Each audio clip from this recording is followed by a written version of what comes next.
And good afternoon and welcome to the Sunday afternoon urgency special. The House went into urgency again. So we've got an interesting day. Now, this week we didn't run out the polls to sit there and go through there because the next 2 weeks, House is sitting in recess. But we've decided to cover some important bills. So this show we'll be covering the establishment of the Parliamentary Bills Committee, the Parliamentary Bill First Reading, the urgency motion, and the Marines and Coastal, Customary Marine Title Amendment Bill.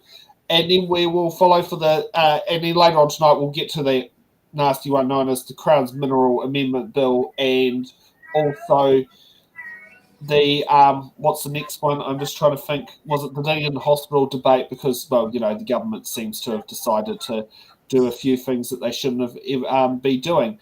So let's kick off here. Welcome, panelists.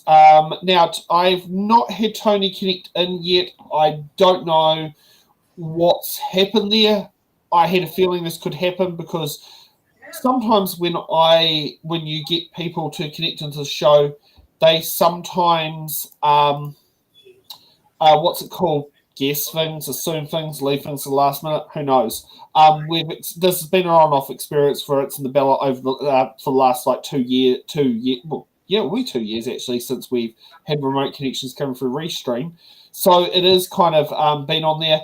And for Kiwi Skirt, yes, I'm about to try and get your wrench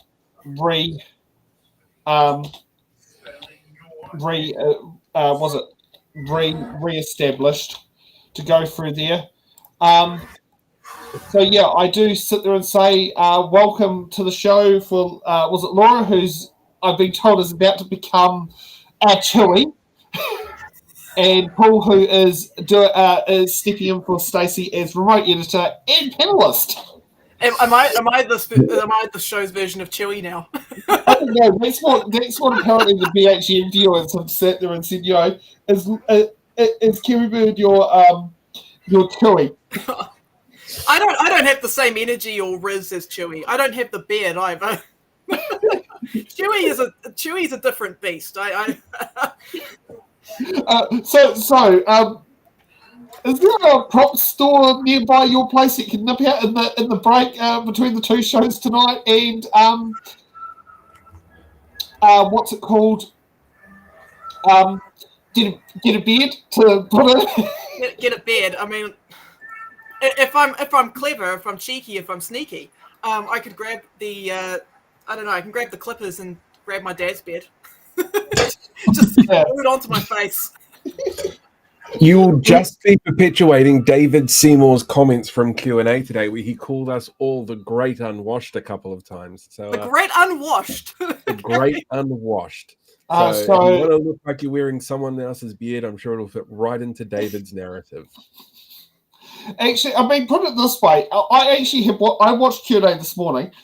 The way they were going about, I thought Christopher Laxon was going to be a guest on there. No, you won't. I doubt you'll see Chris much before the end of the year, to be honest.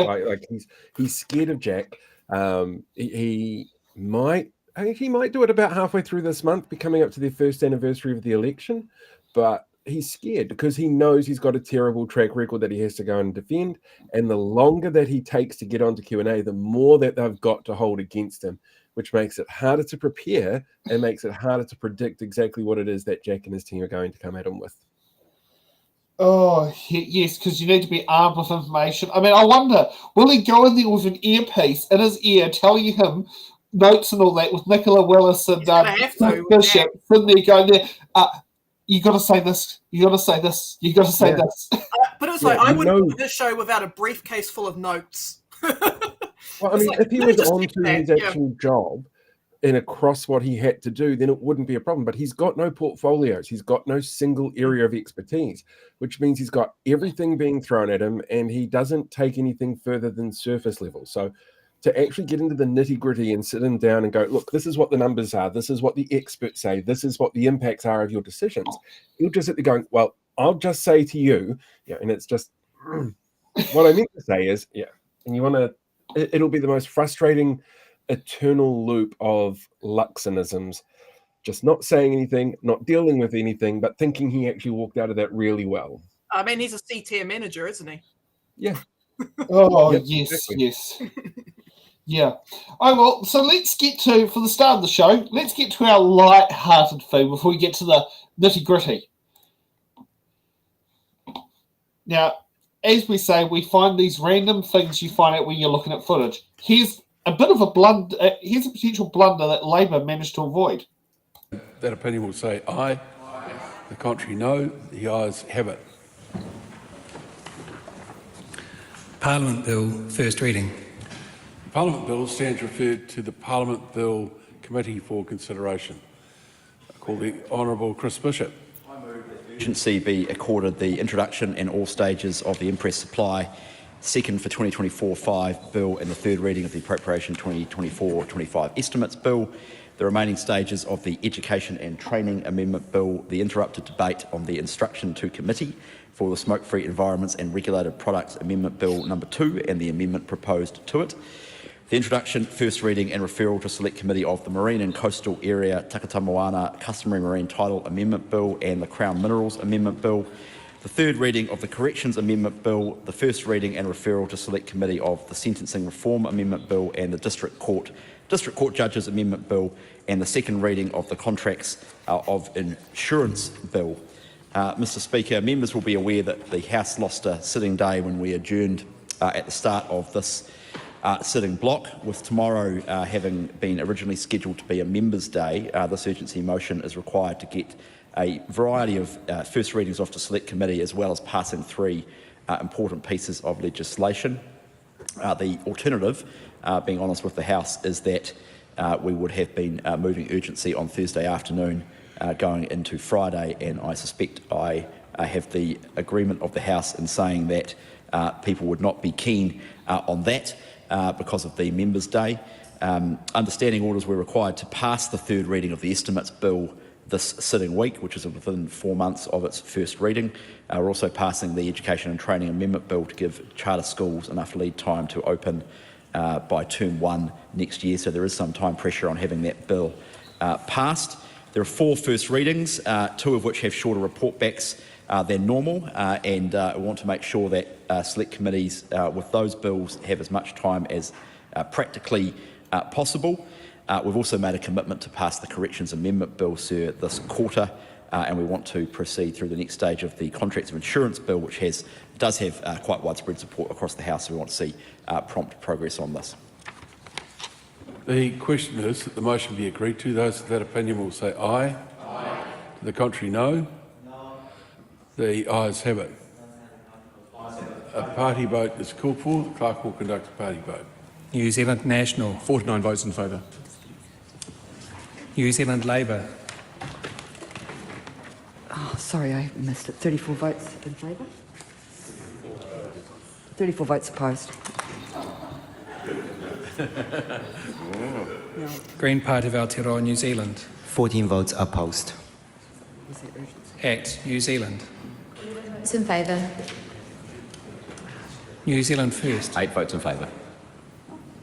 Te Pāti Māori. 6 opposed. Darlene Tana.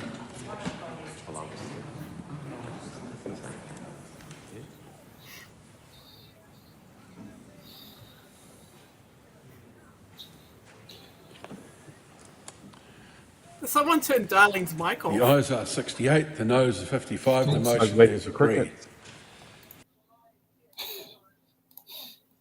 So Labour nearly supported the urgency motion. Yeah. Oh, jeez, what the hell? It's like, I was just watching Nicola the entire time. She just kept looking up at the ceiling and doing weird things with her face. I was like, what is going on here? And then someone turned off Darlene's microphone or something. No, it's often that the microphones, unless the person's meant to actually be speaking, they tend to not be live. So when the people are having chitter-chatter, it's not chitter-chatter in the middle of someone's speech. So that's possibly part of the reason why. But yeah, so maybe someone didn't quite prepare to have her microphone turned on for it. Because normally, half the time when those votes have to happen, Darlene's not actually in the House to conduct her vote. Normally, What else has she got to do? It's not like she has a business to run anymore. Well, that aspect, but the other one was like a week ago, wasn't it like giving her the proxy? Yeah. Actually, we did have someone who actually sat there and said, why the hell is the ACT Party supporting Darling Tana? It's Good question. I'd like to ask them that. It's just a proxy vote, and quite funny. The proxy vote is to be cast in the same direction as the Green Party votes. That's the rule of the proxy vote, is in there. And the same happened with Elizabeth Kitty when she left the Greens. ACT had her proxy vote. When Jamie Lee Ross left National, New Zealand First had his proxy vote. So it's quite intriguing, just like the random little things that people just don't you don't find out until you actually see it. Yeah, it's okay. It's just odd. I mean, it's like, why wouldn't you give it to Te Pāti Māori or party? I wonder if they said no. Or because Te Pāti Māori are often not in the House. So the rules are you're meant to, in the House, if you have 5 or more MPs, you have to have a whip in the House at all times. Mm-hmm. But the problem is Te Pāti Māori are often not actually in the House all the time. So maybe that's the reason why. Maybe Te Pāti Māori said, no, sorry, I think you should find a different party to give your proxy vote to. Which is really... Labour's sitting right there. You can give it to Labour. Yeah, but Labour, I think, would sit there going, no, we don't want to touch it.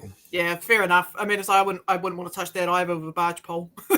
Yeah, and I do know, in the case of Jamie Lee Ross, New Zealand First in 2018 when it happened, they said, we'd rather him sit there and resign and have a by-election. But his constituents deserve to be represented. And I wonder if that's what ACT is following along those lines. Darling's constituents deserve to be represented. Both of them. Yeah. Both of them. Yeah, both of them. Yeah. Oh, yeah. Well, let's get to the nitty-gritty. So on Tuesday, we had the establishment of a new select committee. So I believe this is a bit of an interesting role to go through. It's a bit of a short one. We will put the speed up to 1.5, but we should hopefully see the establishment of a new select committee. I mean, we're under urgency, so speed it all the way up. Well, actually, this section isn't. This is before they went to urgency. You might want to slow it down then. Call on. Notice motion number 1. My apologies, sorry. Bill Committee. The Honourable Chris Bishop. Thank you, Mr. Speaker. I move government notice motion number 1 in my name, establishing the Parliament Bill Committee. Mr. Speaker, this motion establishes a special select committee called the Parliament Bill Committee to consider and report on the Parliament Bill. It consists of 8 members to be nominated by parties to the Speaker. National has 2, the Labour Party has 2, Greens 1, ACT 1, New Zealand First 1 and Te Pāti Māori 1 as well. And look, this reflects the fact that the Parliament Bill is something that is a very important constitutional bill, and it speaks to the importance of having a degree of bipartisanship and consensus around making sure the bill is well supported across the Parliament. And so it's been discussed with the Business Committee and other parties in advance of this motion, reflecting the fact that it would be appropriate to have a special select committee, equal membership from the government and the opposition, to make sure that we can work in a bipartisan way. The question is that the motion be agreed to. The Honourable Dr Duncan Webb. Thank you, Mr Speaker. Just really speaking in support of the motion, I'm excited to be meeting on Fridays in a week in which the House has been sitting.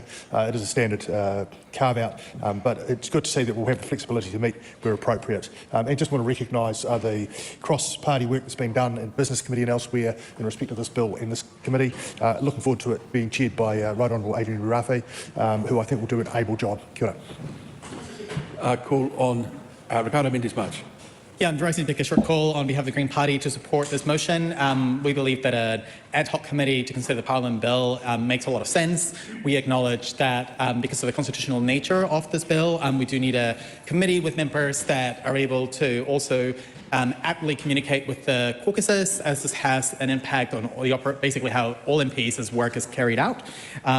We acknowledge that we were consulted about this piece of legislation about 3 years ago, and we also just want to acknowledge that this is a bill that is really significant, that because of the nature of the bill, we would have liked more than 8 months to actually consider this bill, just to make sure that actually whatever comes out of the select committee is enduring, because at the end of the day, issues that relate to, for example, entitlements to MPs can be really controversial. And we do want to make sure that we have the public's backing and that we iron out any political tensions, because what we do in that select committee will have an impact not just in this Parliament but for future Parliaments to come. The question is that the motion be agreed to. Those of that opinion will say aye. The contrary, no. The ayes have it. I call on Government Order today, number 2. So that's some more establishment of a committee for a bill we don't quite know the full details of, but we will be about to find out. But for those who are wondering which MPs are on the committee, here's on Parliament's website. You've got former Speaker Adrian Murafe, who will be the chairperson. The deputy chairperson, Scott Simpson. We got Uncle Andy. We got, Maria Mino Kapikingi. We've got Dana Kirkpatrick. I feel like I want to put a Fitz in there, but it isn't. Cameron Luxton, Ricardo Mendes-March, and I think the only person from the South Island, Duncan Webb. Yes.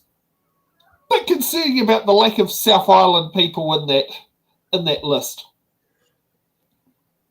Not really. It's not a surprise in that the number of MPs from the South Island is less, I think, than the number of MPs from the North Island because of the distribution of population. But also, we know that there's at least 3 parties in Parliament at the moment who don't give a shit about the South Island anyway. That's true. And I think only was it? Oh no! Mark Patterson is from South Island. I was going to say, and I don't know if they've got MPs from the South Island, but then wait a minute, yeah, Mark Patterson is from the South Island. So yeah, it's yeah. Oh well, I mean, it's one of those things that goes out there. So that was something in there. So let's kick off to the Parliament bill. I think we'll kick off with the Bish. And so, because he'll actually explain what the principles of the legislation is meant to be and go through that. And we'll do them on 1.5 times speed.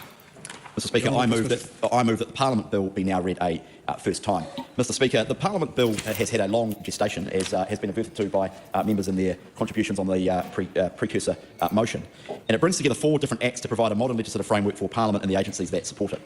The acts are the Parliamentary Privilege Act, which was passed in 2014, Members of Parliament Remuneration and Services Act 2013, the Clerk of the House of Representatives Act 1988 and the Parliamentary Service Act 2000. The first 2 acts are relatively recent. But the last 2 acts, the Clerk Act and the Parliamentary Service Act, are now quite out of date.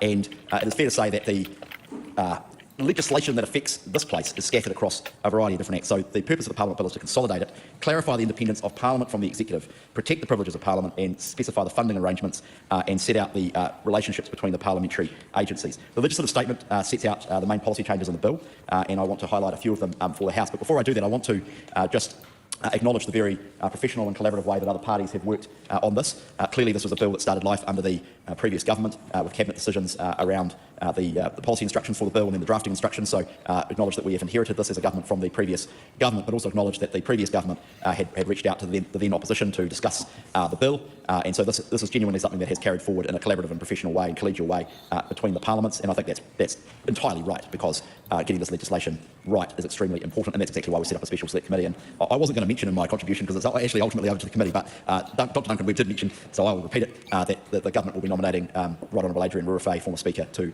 chair the committee, and I think that's very appropriate, and look forward to his erstwhile chairmanship of the committee. I also want to acknowledge the Honourable Christopher Finlayson KC, who is a member who has been a long-time advocate for the Parliament Bill and hopefully in time the Parliament Act, and so this does go back quite a long way. I want to draw the House's attention to parliamentary security, which has been a topic of discussion in recent weeks and months. And I want to acknowledge the dedicated team of parliamentary security officers, or PSOs, who are here around the clock, safeguarding the precincts and the people who go and work in these buildings and visit the people here. They're expected to intervene to protect people and assets on a parliamentary precinct until the police arrive, but they don't have specific statutory powers to carry out their duties. And so we are now giving them some legislative authority. The bill sets out the statutory basis for security arrangements on the precinct, including introducing limited search and seizure powers. Most of the relevant provisions are in Part 7 of the bill. It gives the PSOs powers of consent search, denial of entry, temporary seizure of specified items and temporary detention. It also provides immunity for good faith execution by PSOs of their functions and powers. These provisions are based on the legislation that empowers court security officers, so we've picked up the legislative framework there and are repeating it here. It's very important, I believe, Mr Speaker, that we uphold Parliament's level of openness and accessibility to the public as far as practicable in light of the threat assessment at any given time. The bill has been developed in consultation with the police, who will continue to attend where necessary. One of the great things about this Parliament is how accessible and open it is to the public. It's free to enter, it's free to attend every day. I'm astonished at the number of people who come and watch the bun fight that is question time. But speaking as someone who did that when I was a wee 18-year-old myself, I acknowledge and how wonderful it is that this parliamentary democracy enables that. So I won't speak any more about parliamentary security, but I'm sure that that is an issue that the committee will want to be examining. In terms of funding, another important theme in the bill, sir, is the funding of the two parliamentary agencies, which is the Office of the Clerk and the Parliamentary Service, and of course they support all of us here in this Parliament and the people who work in the building. The agencies are independent, and that's entirely appropriate. But under current law, their funding is effectively determined by the government, and from a constitutional point of view, that is suboptimal, as it weakens the separation of powers. So the bill strengthens the autonomy of Parliament by establishing a model for the House itself to put forward the funding for the parliamentary agencies. This is in Part 8 of the bill. And it basically is the pre-budget process used for the officers of Parliament, the Auditor-General, the Ombudsman and the Parliamentary Commissioner for the Environment. Under the bill, the agencies will consult the Treasury and submit proposed funding to the House. This will involve providing the proposals for a select committee to consider seeking advice as they see fit. The committee will then recommend funding to the parliamentary agencies for the House to commend to the Crown as appropriations for inclusion in the estimates. The objective is for Parliament's funding to be determined in a way that upholds the House's right to control its own affairs while being fiscally responsible. In due course, the House will need to consider amendments to the standing orders to implement this funding process and to ensure that agencies continue to be covered by the House's financial scrutiny procedures. The bill incorporates the Members of Parliament Remuneration and Services Act 2013, which ensures that the House and its members are properly supported in a way that maintains the confidence and integrity of Parliament. Arrangements for the Remuneration Authority to determine members' salaries are carried over into the bill. There are some policy changes relating to expenses and services. The bill carries over the guiding principles for the Remuneration Authority, the Speaker and the Minister responsible for ministerial services when determining expenses and services. There's a variety of other changes around the definition of dependent child. There's expansion of the definition of family member to enable a caregiver to accompany a member's dependent family to members in Wellington. And the objective is to make members' travel and accommodation services more accessible by having a single decision maker who issues all determinations to members' travel, accommodation and communication services. At the moment, I think it's fair to say it's a bit of a dog's breakfast how all this stuff has worked out. I'm not sure that many members of Parliament and the House would be able to explain to the public how the various different salaries and allowances and travel allowances are worked out, and this will bring a degree of clarity around it all in a single decision maker. There's a variety of other changes. Some of which are a bit rats and mice, but nonetheless important. Consistent arrangements for when functions, powers and the duties of the Speaker may be carried out by the Deputy Speaker, adjusting the mechanism for appointing the members of the Parliamentary Service Commission, a little known but important body. And this is one that particularly I found intriguing, sir. Transferring to the Electoral Commission the clerk's functions under the Citizens Initiated Referenda Act 1993. People listening with long memories will know that we've had a variety of citizens-initiated referenda. From memory, you need 10% of registered electors to trigger it in the House, in the country, which of course is a number that varies. And we've had some over the years. The last one was the asset sales referendum, but we've also had the anti-smacking referendum and that somewhat confusing question back in, I think it was 1999, which is the 4-part question around tougher sentences and different things like that. So we've had a few over the years, and somewhat weirdly, the function of determining whether or not the threshold has been met is currently a function of the clerk of the House of Representatives, whereas in reality it should be the function of the Electoral Commission. That's their job, and so it's just a hangover from the legislation back in 1993. So we're tidying that up, and that's sensible. There's some modernisation of the statutory functions. There's making the Parliamentary Library a standard business unit in the Parliamentary Service. So there's a variety of different things which are all in the legislative statement. Mr. Speaker, I would like to commend the bill to the House, and no doubt the Special Select Committee will want to get into some of the detail, and I fully expect Sir Geoffrey Palmer to make a submission on the bill. I'm not going to be on the committee, but I'm looking forward to reading his no doubt long and august contribution. I suspect the Law Society will make a submission. I'm counting on Graham Edgler to make a submission, so that's 3 I know we will get, and the question is whether or not we will get to 10, and I hope that we do, because too few people in New Zealand take an interest in our constitutional arrangements, and this is one of those rare occasions when Parliament is considering constitutional legislation, and it's important we get it right. I commend the bill to the House and look forward to its passage later on. Thank you. I'm really glad that was in fast speed, because it would have really been boring if it wasn't. It did feel a bit gutsy, all that. There are 7 people viewing at the moment. There could be another 7 submissions. Yeah. So, I'm interested by why he brought up referendums. Well, I think the change is a really interesting one to note, like taking it out of the Parliamentary Service and giving it to the Electoral Commission for that. Which kind of makes sense because, they have to be tied into the role anyway, because anything that goes through a general election process has to be tied into the Electoral Commission that way. I guess it's just cutting down a step. Yeah. I mean, that's quite an interesting one. Yeah, it's... I mean, you give that body to the Electoral Commission. I mean, that to me just feels like that's common sense. So...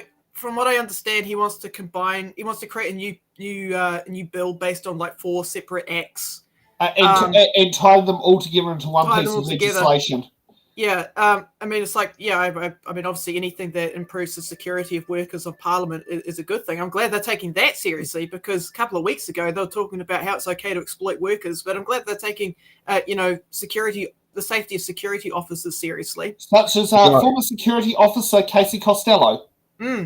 Well, it does make me wonder how much of that's actually sort of inspired by what happened in February of 2022. They had the front lawns of Parliament obviously under siege.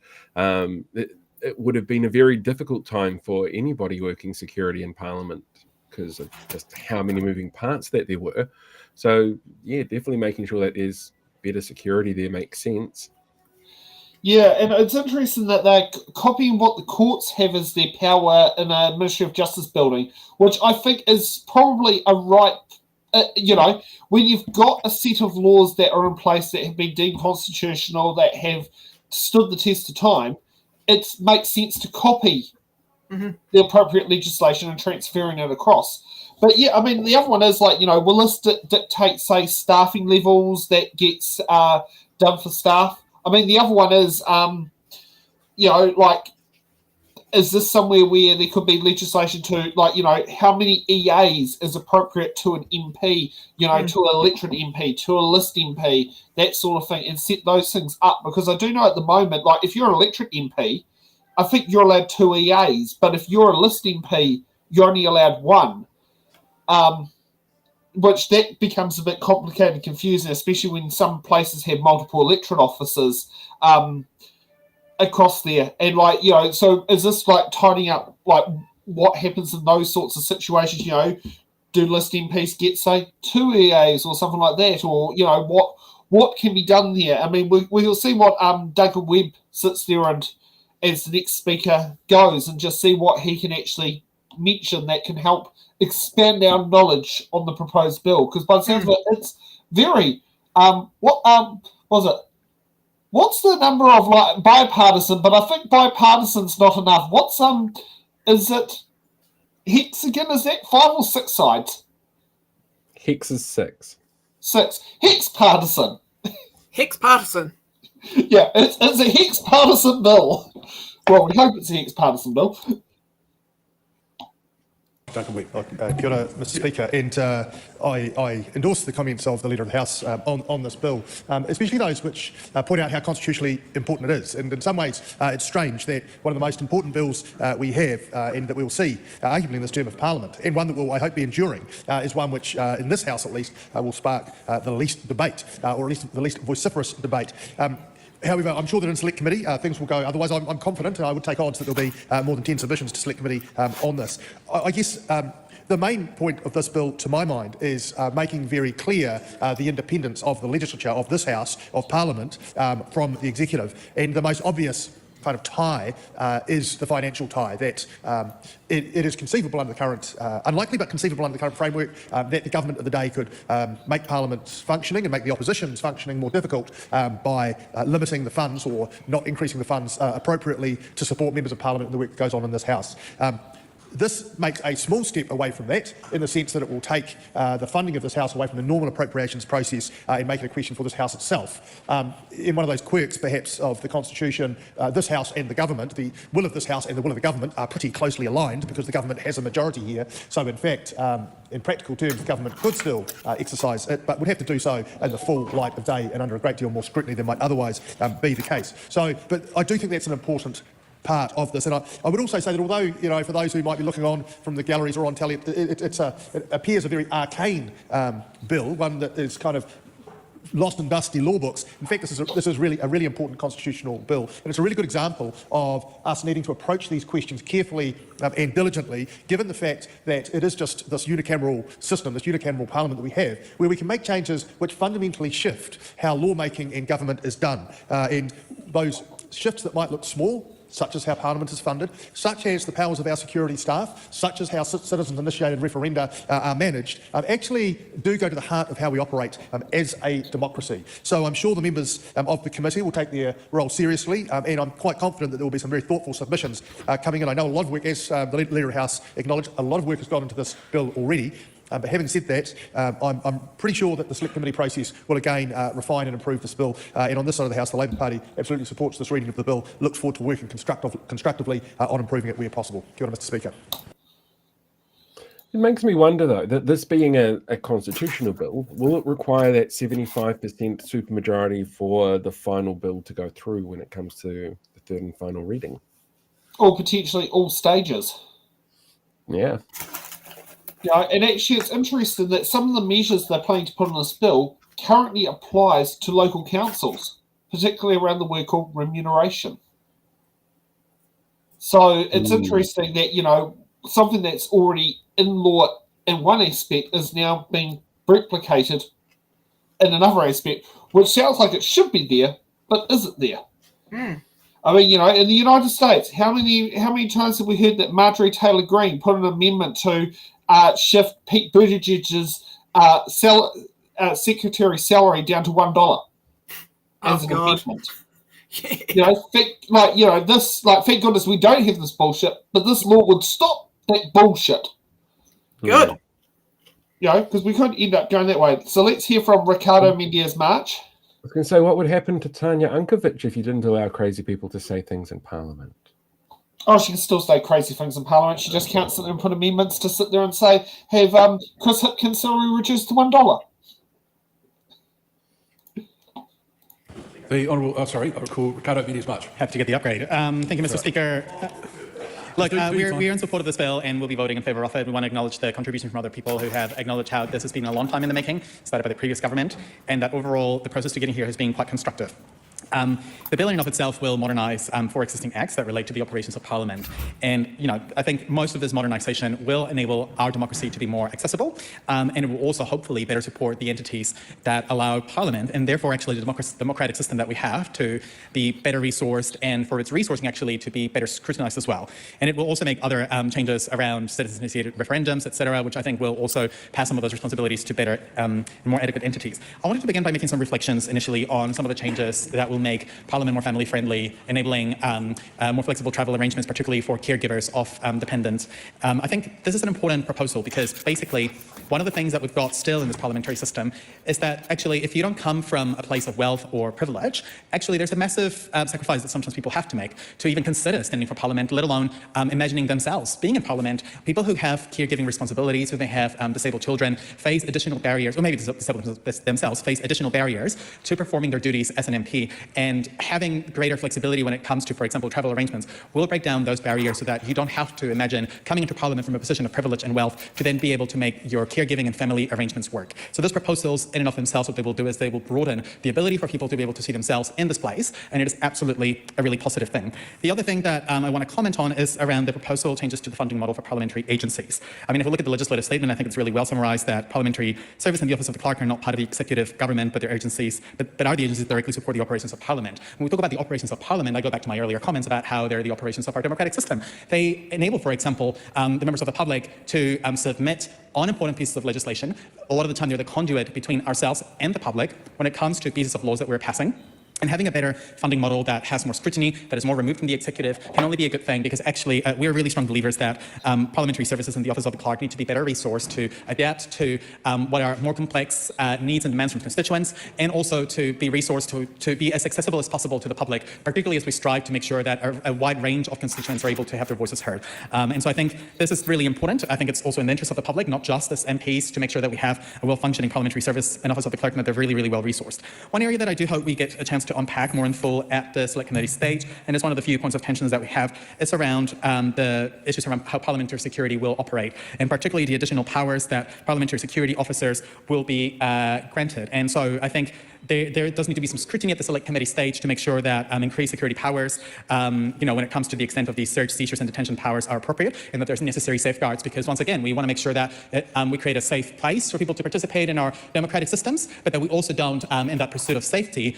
make our parliamentary spaces one that feel unwelcome, one that may accidentally target specific groups. And that is one area that I do think deserves a bit more scrutiny, and that I would welcome members of the public who have had engagement with the parliamentary institutions to give fulsome submissions so that we can consider those properly, and if we need to make changes, then we will just go ahead and do so. But I want to make heed to the workers in this parliament that make this place run, who provide us with the labour to ensure that we have a relatively functioning democratic system, and I look forward to debating this bill in full at Select Committee. Kia ora.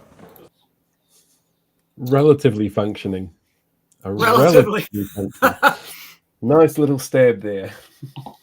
Yeah, it's but yeah, I think we're going to have to delve into the bill a bit more, because we'll see if we can get our viewers actually to bombard them with submissions for, positive reasons, Yep. critical changes. I mean, like they're talking about staffing here. I wonder if there would be staffing allocation for staff, that sort of thing there. Like, do we, because I do know, like, this is something that does happen with MPs, is EAs.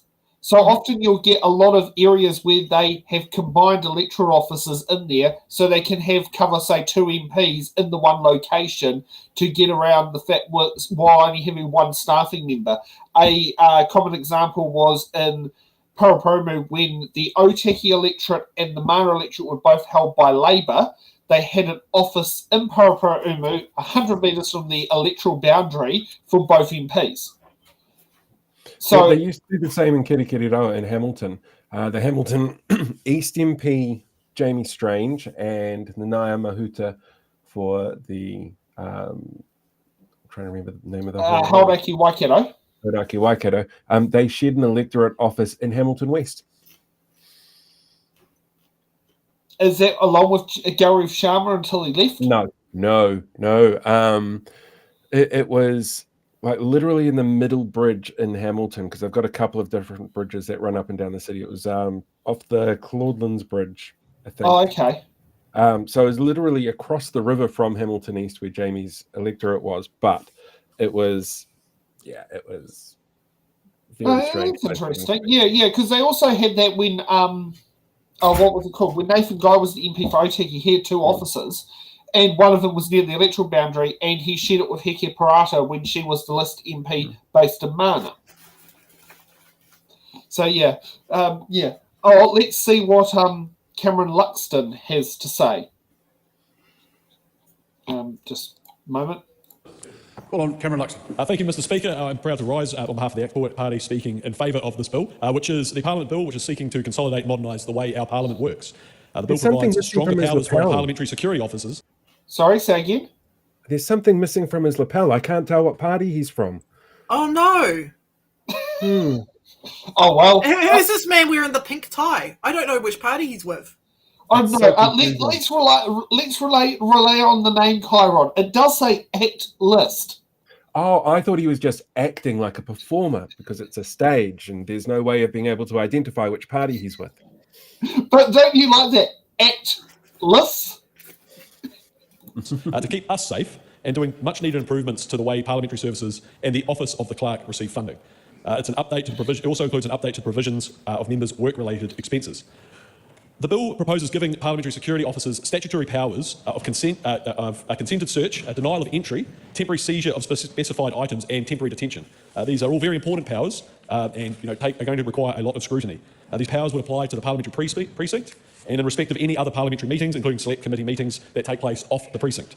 These powers may also apply to electorate and community officers in certain circumstances, which in the modern world, unfortunately, is becoming more required. Another major change that is being made in this bill is to the funding available to the parliamentary agencies. It's going to allow a lot more clarity when it comes to separation of power between the executive and the legislature. The bill also provides greater parliamentary control over parliamentary funding arrangements. This review includes the review, which took place in 2020, includes a few changes that Parliament would make Parliament more family-friendly, such as expanding the definition of a family member so that a caregiver can be funded in certain situations, and expanding the definition of dependent child. Now that is going to be over the age of 18, but still, as long as they're still attending a secondary school. We hope, and I hope, that this provides a much more transparent process for MPs and their family, as well as clarity for the taxpayer. I'm looking forward to the select committee process of this bill, ensuring that our Parliament is running as effectively and transparently as possible. Constitutional change is important when it moves us closer, and when it moves us closer to a stronger democratic process. That can only be a good thing. Thank you, Mr. Speaker. Thank you. Well, I think we found our new pun. It has how many seats? Is it 11? It's too many. Too many. But they only have 2 MPs who are electorates, so the rest of them are act-list MPs. I always find it funny when you hear an ACT MP sit there go, we need more security in like the electorate offices and stuff like that, which unfortunate sort of set of circumstances in the world that we live in. They're the ones who took money from an alt-right fundraiser from a guy who wanted to blow up mosque after mosque while their party leader joked about blowing up the Ministry of Pacific Peoples. But it's such a terrible world we live in. We have no idea how we got there. I agree. Give more security to the to anything Pacific related to keep these people away. Mm-hmm. I wonder if Nicole McKee's house would end up having an electorate office put in the front of it so it can guard her guns. Well, considering I wouldn't. Considering I think last week's show we had an interesting talk with Nick, and all these things we found out about Nicole McKee's husband, and I actually do know Nicole McKee's husband from a different circle.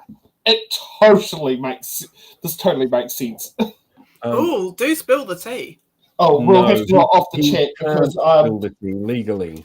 So, because Nicole McKee's husband is a lawyer, if I remember correctly. Now, it's not the kind of person that you want to talk about. That's not okay. Put the tea back in the cup. We're not spilling that one. Yeah. No, and there's stuff I've done, stuff I've heard. I don't want to say publicly on here because we'll crack up laughing.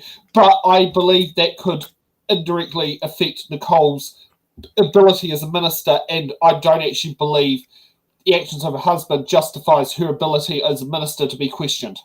Yeah, I mean, from what I know. Yeah, spilling the tea is not worth the popcorn. No, exactly. I call on Kosi Costello. The Honourable Kosi Costello. Just fighting for it, Mr. Speaker. That's very good of Mr. Costello. I'm very short, he couldn't see me. I rise on behalf of New Zealand First to speak in support of this bill and commend the process of establishing a separate select committee, which I think will be very important moving forward to ensure we continue with this clear bipartisan approach. There are some important aspects of this constitutional arrangement that the Parliament bill will achieve, and I think that in the long term this is about improving our democratic processes and systems, and the independence around the financial funding will be highly well received and simplify a lot of complexity that currently exists. I would like to speak briefly around the protection of our open and accessible Parliament, and the importance of our democratic process relies on our public having accessibility to this House, and I would commend and I have high degree of respect for the security services that are provided in this precinct. Having a previous role many years ago running security in this precinct, I was warmed by the fact that when I returned some nearly 20 years later, I was greeted by familiar faces, so that continuity of service and professionalism that is delivered by security services is important. But I think think the key point which is needing to be emphasised is that in order to protect our open and accessible democracy, we need to ensure that the public who enter this place and the people that work here are assured of a level of protection and assurance that they will be safe and that they will be able to be heard. And unfortunately, the nature of our changing times is that we do need to step up security presence, and we know we have a very commendable model that has been introduced in the courts and has been highly successful, and I think that model will continue to be a guide to this way forward. I know there will be a lot of important complex discussions as we go through this debate, but foundationally this is an important piece of legislation with, of course, constitutional implications, but I think to the benefit overall of our democracy, and I take pleasure in commending this to the House. Basically, she said, hold it to your butts because we're going to make things worse and we don't want you guys protesting outside of Parliament.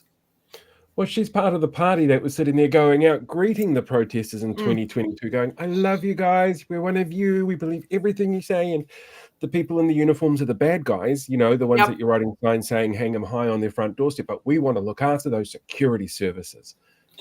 I'm glad that she got to have a happy reunion with people that she met, 20 years ago or whatever. Yeah. It's a shame that other parliamentary members don't get that same opportunity because the government cut a whole bunch of jobs. Yeah. Yes, or they don't give jobs to their mates, such as Georgina Beyer never got asked to do any what's it called, those review works after it was done. It was something that brought up in Q&A quite a number of years ago that one person who never got asked about doing any of it was Georgina Beyer, who actually would have been one who would actually benefit the most from that because of, one, her expertise, but two, she could have done with the money. Yeah. Georgina was lovely. I remember meeting her in person when she was working, I think it was at Michael Hill's. Nice lady. Was she at Michael Hill at one stage? I think she was working. Yeah, I think I do recall her working there. Oh. Okay, I did not know that. Yeah. I mean, that could have been, because did that happen before health went downhill? Before. Yeah, okay, yeah, because my dealings with her is only once her health went downhill. Yeah, which was pre-kidney transplant, post-kidney transplant, and then the lovely text message going, it hasn't gone down well, I'm back in renal failure, it's not particularly going good. And then, in turn, and I had that straight as a text message, doing it, and then at the bottom of the message was, make sure you make 2022, it's in the ballot, shows a success. People like me need this tool because we can't get out of the house. That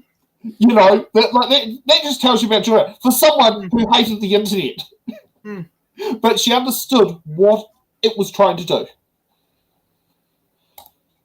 Now, this is going to be an interesting one. I'm not sure if we got a support here. I call on Maria Mino Kapakiki. Tēnā koe, Mr. Speaker. Tēnā tātou katoa. So, this institution and my time since entering this very building, I have learned some of its inner workings, including the likes of what we are to discuss today. And while we support the establishment of a select committee, we think that's a very good idea and we should do that, we oppose the increase of power to Parliament security, and you'll appreciate what I mean as I go into my kōrero. Māori experiences in Parliament are different to those who may get to work these halls freely and without prejudice. This is just not good enough. For us as a party, it is always concerning when more power is afforded to those who may subconsciously or consciously seek to position themselves above. This is achieved in many ways, and certainly through job title. While I respect the efforts of the staff here, including my nephew who is a security staff member, our safety is paramount. I must in the same breath question what safety looks like and who the so-called safety is truly benefiting. When racial profiling is our reality, what does it really mean when we afford more power to security? These are discussions I look forward to having following the establishment of the Select Committee. Another concern raised revolves around ensuring that Parliament is a family-friendly environment, and that's an important piece of discussion and an important part and aspect of this bill. Māori settings are not the same.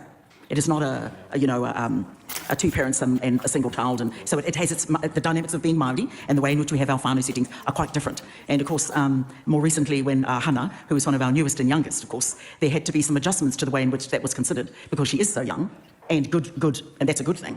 But there were some adjustments had to be made to enable her to have her whānau come with her. So I think that kind of discussion and debate, I'm looking forward to that happening, because I think it'll throw up not more than just that particular situation, but others in the way in which we understand and appreciate what family actually looks like.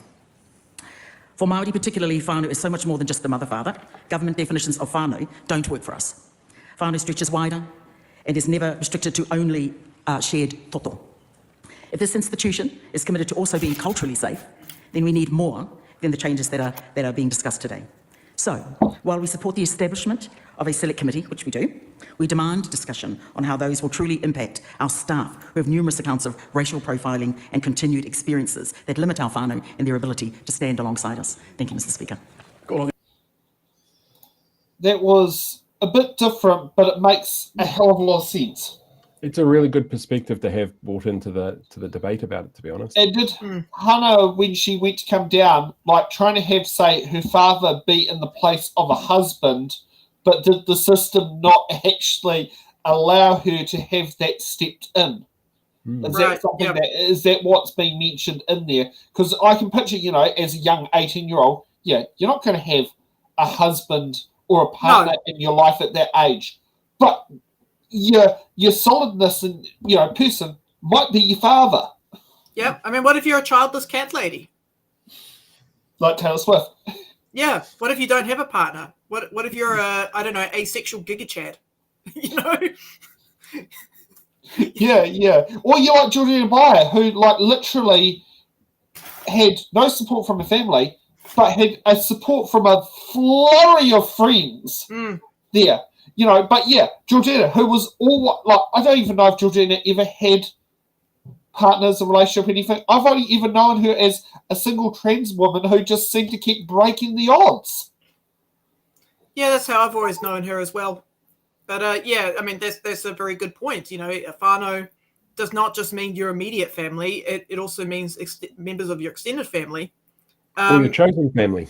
Yeah, or your chosen family, exactly. Yes, like Auntie Susie, who ain't legally my auntie, but she basically is seen as the auntie figure of my life.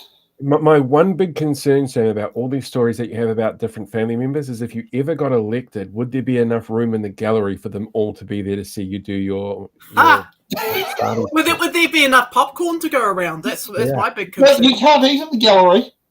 Oh, that's right. Sorry, I hate to sit there. Yeah, if you want to have the popcorn, you have to watch it from home. Fair. True. But yeah, I like the saying about the popcorn. I'm not. Scott Smith's Scott Simpson's one's 4 minutes. Should we go to Adrian Ruafei to see what he says? Because he is the former speaker. He hardly ever does speeches in Parliament.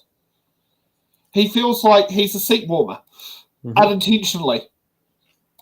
Mr. Speaker, I first heard about the Parliament bill in an email from the Honourable Christopher Finlayson, and I had occasion to hear about it quite often while I was a Speaker of this House. Can I just I join with colleagues around the House in supporting this in its first reading to go to a select committee. I think it is very important. Can I just touch on the security issues as former Speaker having to deal with the consequences of not having some of the powers that this piece of legislation will give? I can tell the House that it's incredibly important that we consider that very carefully, because the consequences of not having those powers actually impacts on everyone's safety, MPs, staff and those who visit Parliament, and it should be a place where everyone should feel safe. I note that the drafting of the legislation has been done, I consider, in a very careful way. I've read other commentary as well that state that this has been drafted in quite a particular way that, in my opinion, does not overstep a mark where police should take over. It's to a point that our security here in Parliament should be able to act until police arrive. And I think that's entirely appropriate. And so I support that. I also support the proposed changes to the way that Parliament is funded. I think perception in politics is really everything. And if there's a perception, and this is not an accusation, but if there's a perception that government is interfering with the ability of Parliament to scrutinise the government, then that will be the narrative.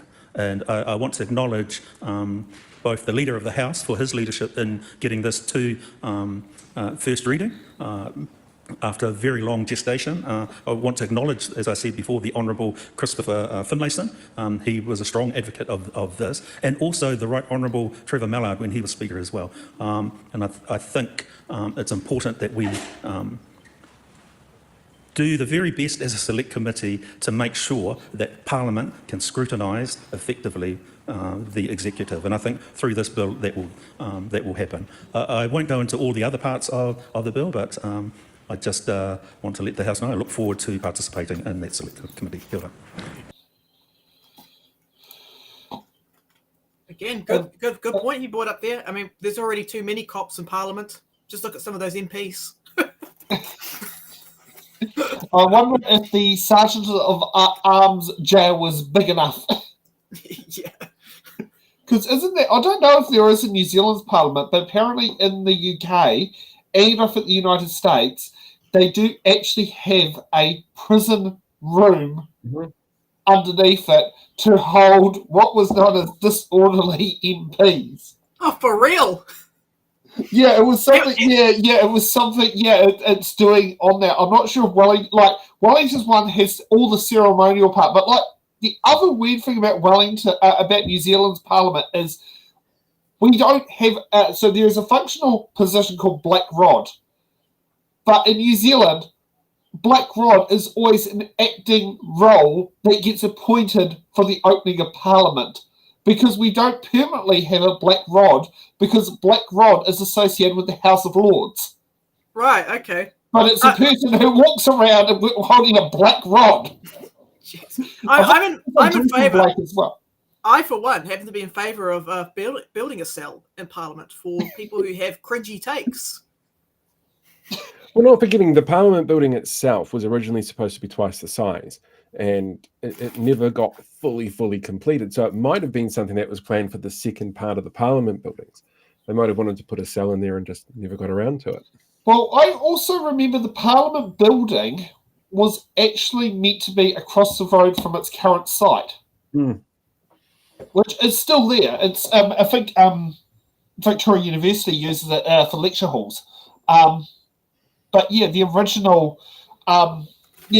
Parliament was meant to be across the road, and that's which never happened. It was something, it just ended up where it did. But also, like the fact, like the Beehive was an extension to the House of Representatives to put the executive outside there, and then I think later on there was the Bowen House, that was put all in the same point.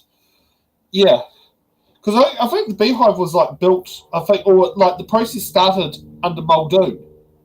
Yeah. But I'm not sure if he actually got to actually have his office on the ninth floor. No, it didn't open until the early 80s, I think. Yeah, and it may have been that after that 84, that government was the one that got to go into new offices.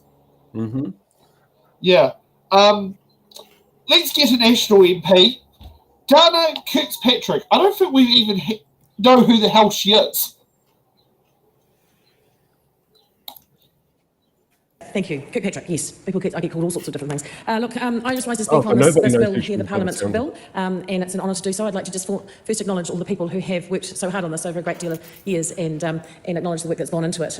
You can see that there has been a huge amount of effort. I think it's important because it relates to our Constitution, and we need to evolve and we need to change as society moves along. So some of the changes in here are worthwhile. Just to recap, of course, the Parliament bill is designed to bring together those 4 different pieces of legislation in the desire to give greater clarity to rules around MP expenses, to give consistency to the duties, functions and powers of the Speaker and the Deputy Speaker, and align provisions relating to appointments and conditions of the Clerk of the House and the Chief Executive of the Parliamentary Service. One of the areas of change relates to our approach to parliamentary security, and there would be no one here in this building who doesn't appreciate the efforts of our wonderful parliamentary security officers. They're here all hours of the day and the night, and they're looking after the MPs, the staff and the visitors.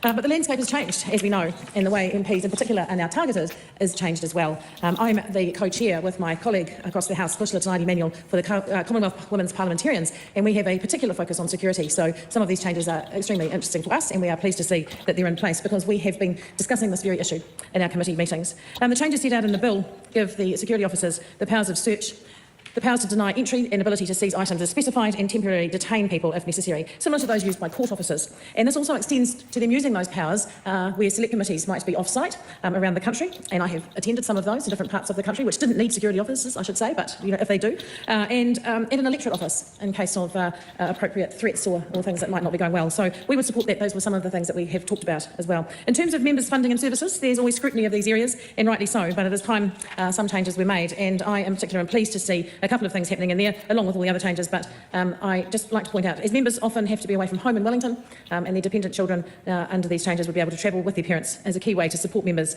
So I think that is to be commended. The definition of a dependent also will be amended to include any child over the age of 18 who's still at secondary school, or anyone over the age of 18 for that family who is, due to a disability, dependent on the MP for their daily care or as a member of their family. So for me, Mr Speaker, it's about balance, about MPs needing to be able to use these tools to maintain balance between the relentless nature of the job, the need to be present in their families, and ensuring that public funding is used appropriately. So we on the side of the House are about efficiency and pragmatic solutions. I'm pleased that we have support across the House largely for this, and we recognise that while there are updates required, and the bill provides for those, this is a very welcome piece of legislation. So therefore, I commend the bill to the House. Thank you. I call on Camilla Belch. Thank you. So Dana is the National Party MP for the West Coast. She basically East Coast. East Coast, sorry. Yeah. Was it Kerry Tupper Allen's old electorate? Yeah. So she beat Timothy Coffey at the last election. She used to be a reporter for the Gisborne Herald. Oh, okay. Okay. Yeah. Yeah. Oh, okay. Yeah. No, that's good. You'd say we'll just get to the voting part. Yeah, let's get to the voting part. Mm-hmm. Let's get to the voting part because we want to see if it's all ayes. Mr Speaker, I commend this bill to the House. The question is that the motion be agreed to. Those of that opinion will say aye. The contrary, no. The ayes have it. Parliament Bill, first reading. Parliament Bill stands referred to the... That was fast. I didn't hear any no's. So, to Party Māori, even that they were a bit sketchy in their speech, they have obviously voted in favour. So that was 123 ayes, 0 no's, the motion carried. Yeah, well, I mean, the Party Māori made it really clear what their concerns were and why they wanted to discuss it. I think that's really important to note as well. And that's part of the reason why our parliamentary process is set up the way it is, so that if you've got concerns, you can work through it and come up with hopefully something at the end that's going to be better for everyone. This one looks like a bill that might actually do that because it's got bipartisan support at the moment, because it is there for everybody in Parliament to have, much more sort of defined lines, much better understanding of what's going on, and sort of bring everything in together. They'll all work together to try and get the best bill possible. There may be, because of who's in Parliament, or who's in government at the moment, a little bit of pushback on some of those more traditional Māori understandings of family than there are through a more Eurocentric understanding. But that's one of those things that we're not going to know until they start working through the bill. Yeah, I need more information before I can comment. Might have to have an It's in the Ballot special on the select committee process. Yep. Yeah, I mean, I gather our viewers here are about to find a whole heap of things that the media has just not actually done any reporting on this bill. Probably because it's not controversial enough. I mean, it's a constitutional bill. Why wouldn't they report on it? It's pretty important. I mean, it hasn't hit Q&A. I think Q&A will probably end up doing it. It's just not, like this week it hasn't happened. But I do think Q&A, if there's any show that's going to cover it, it will be Q&A. Yep. I can't see it. And I'll sit there and say they'll do it on a dud weekend. That sort of thing. It's a dud weekend or like an end of year show or something that, like an episode filler. Well, when National proposes something, the news better cover it with urgency. Yes, and I wonder how many Zulu, Kilo, Papa India ghosts are requested to land at Wellington Airport. Yeah. Okay, so let's kick off and head for the next bill. The part that we were hoping to sit there and have Tony here about. Unfortunately, we don't know what's happened with Tony. I think it's I'm just going to have a look. Oh, gee, I love it when you sit down and you have things on, was it Facebook messages? Does it even show It doesn't even. Oh, gee, on the computer, the Facebook messages doesn't show. That's all right. We'll kick off it, and I'll go and have a nosy at my phone. So let's kick off from the Minister of Justice, Paul Goldsmith. Takutai Moana Customary Marine Title Amendment Bill.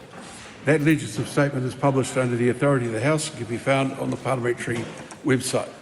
Mr. Speaker, I move that the Marine and Coastal Area Takutai Moana Customary Marine Title Amendment Bill be now read a first time.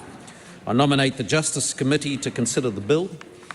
At the appropriate time, I intend to move that the bill be reported to the House by 5 December 2024, and that the committee have the authority to meet at any time while the House is sitting, except during oral questions, during any evening on a day on which there has been a sitting of the House, on a Friday in a week in which there has been a sitting in the House, and outside the Wellington area, despite Standing Orders 193, 195 and 196.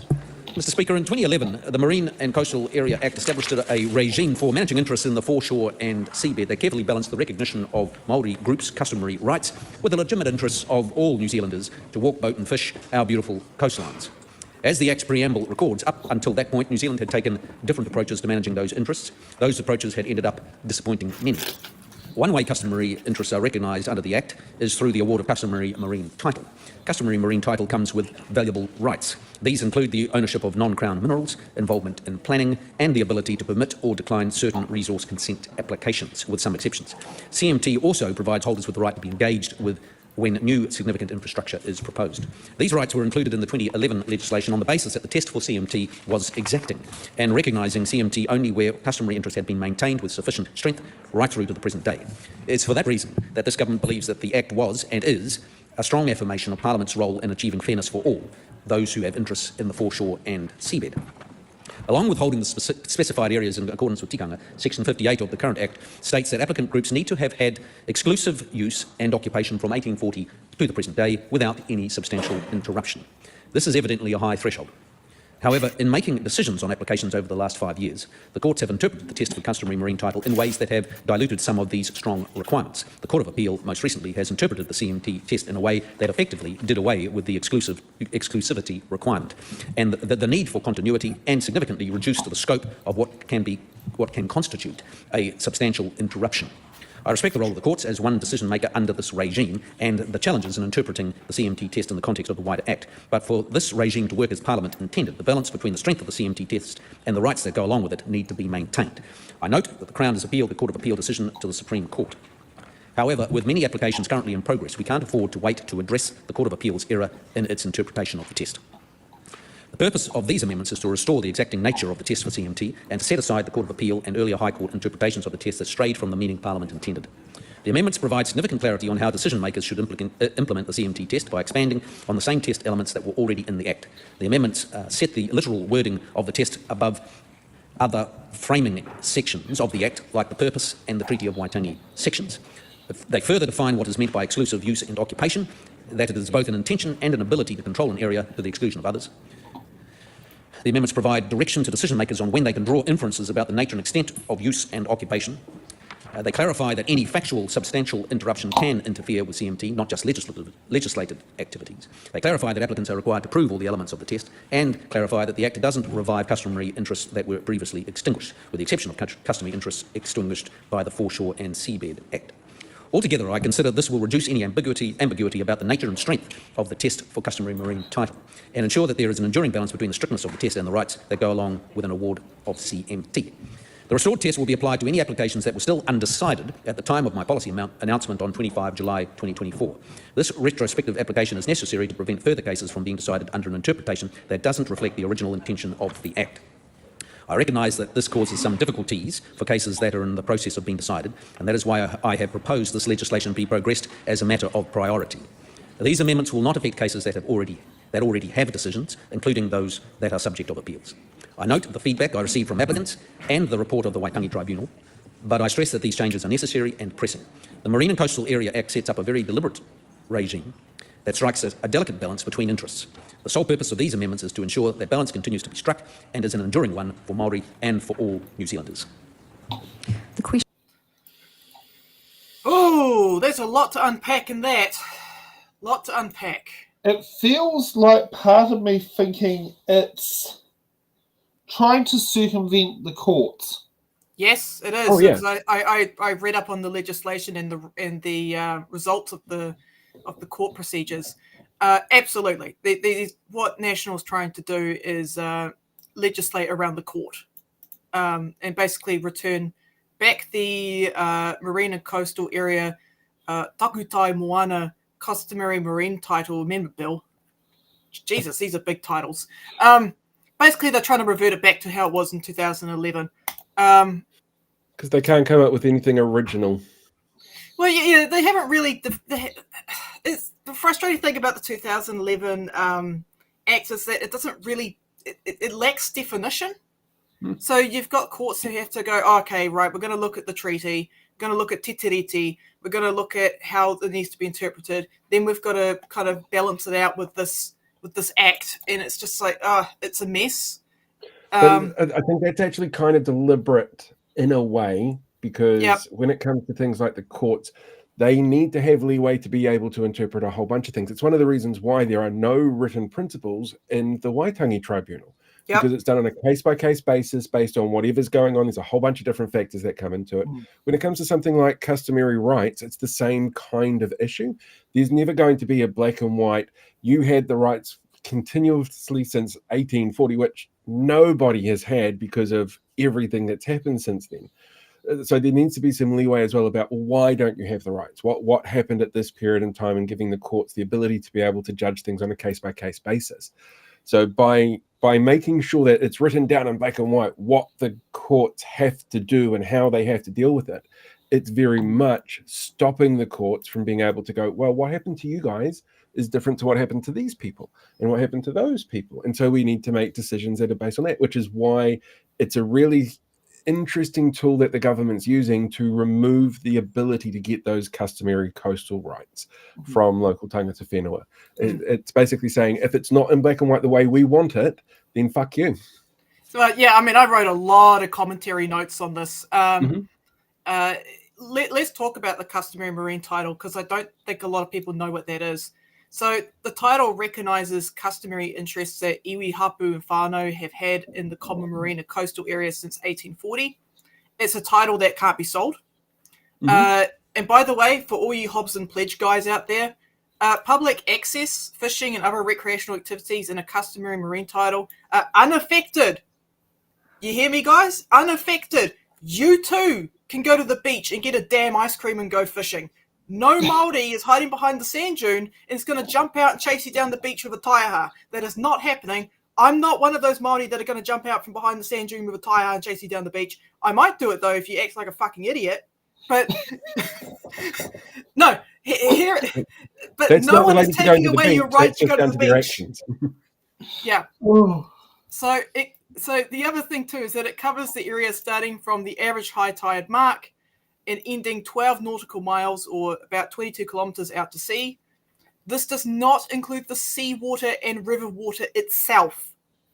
Okay? So you're not owning so the you water. can't sit there and claim the water as your own. You can just claim, say, you claim the land underneath the water. In the water, such as the pippies.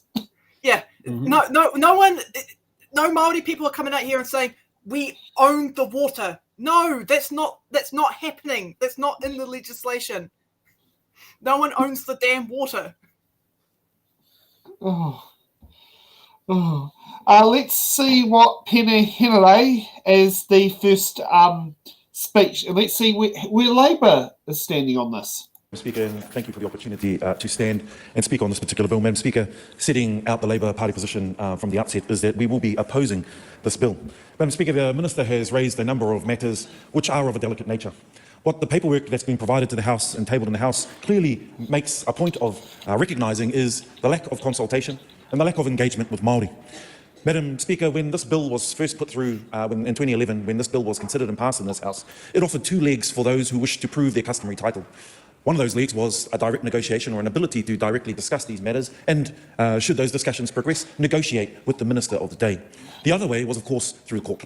And the court gave the opportunity for Māori, in particular Māori, but not just Māori. In fact, it was for all New Zealanders, as the Minister has already made clear, that it does strike a delicate balance between the rights of Māori and all New Zealanders. What it did was it allowed people, and Māori in particular, and iwi who were going through settlement at the time, or in negotiation with settlement, the ability to prove customary right through the court. Now, simply because a decision, as highlighted by the Minister, doesn't sit well with this particular government and the policy that this government has signed up to, doesn't mean that those who wish to go to court to prove their customary title rights should be stripped of that ability to do so. Madam Speaker, I'm of the clear opinion that when this particular bill or legislation was passed in 2011, because of the date that was set where all applications had to be in by, what that meant, Madam Speaker, was we saw a flood of applications to make sure that we can test that customary right through the court.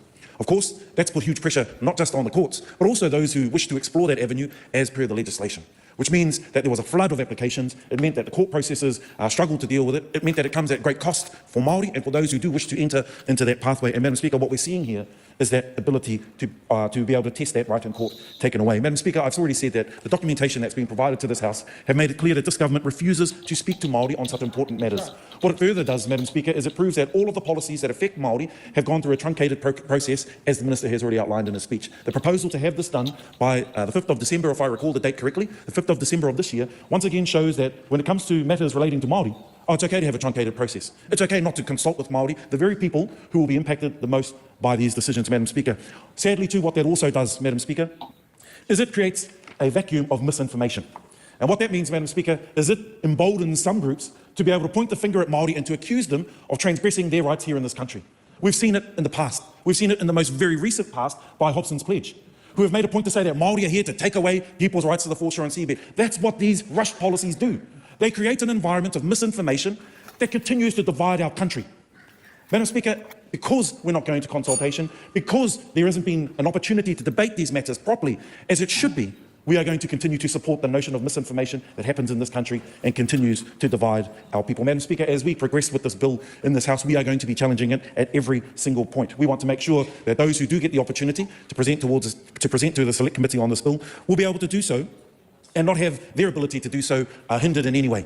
Madam Speaker, we want to make sure that all of the people that this bill relates to will get their opportunity to be heard, and we will be continuing to oppose this bill, Madam Speaker, because once again, I make the point, this takes away the right of people to be able to test their matter in the court, and that should never be a place where we find ourselves in this country, and we should trust that system to have the right outcome.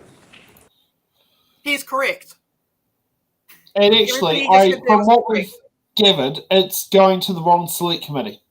Yep. But I believe that's deliberate, considering how many negative Māori-related bills have gone to the Justice Committee, not the Māori Affairs Committee. Yeah, it's like I've been reading up on this bill. I don't see anywhere where it notes that certain Māori groups were consulted about this. It's just like, what the consultation with iwi? This government. No. And we've got Māori in our party. We can just consult them. It's like, I'm still really convinced that when David Seymour says we consulted with Māori, what he means is he spoke to himself in the mirror. Yeah. I was going to say, did they consult him once you got Tama Pōtaka and James Meagher? Yep. So who are you consulting? The Māori chair of the Justice Committee and the Māori MP who seems to be as the token Māori in Parliament. Of course, and to talk about the courts as well, of course the courts are overloaded. It's like National put in a stupid deadline. So everyone's panicking, going, oh shit, we better put on our applications now. Well, there is a bill that's going through Parliament at the moment to increase the number of district court judges that was read in the same urgency. Funny thing is, they only increased the number of judges by 1. What the fuck? We need more judges than that. So it's like 167 to 168 district court judges. It's like, maybe we need to bombard that particular submission process as well. Say, one's not enough. We need a lot. How about 200? That's an interesting question, Frosty, that you brought up there. Can bills go to multiple committees?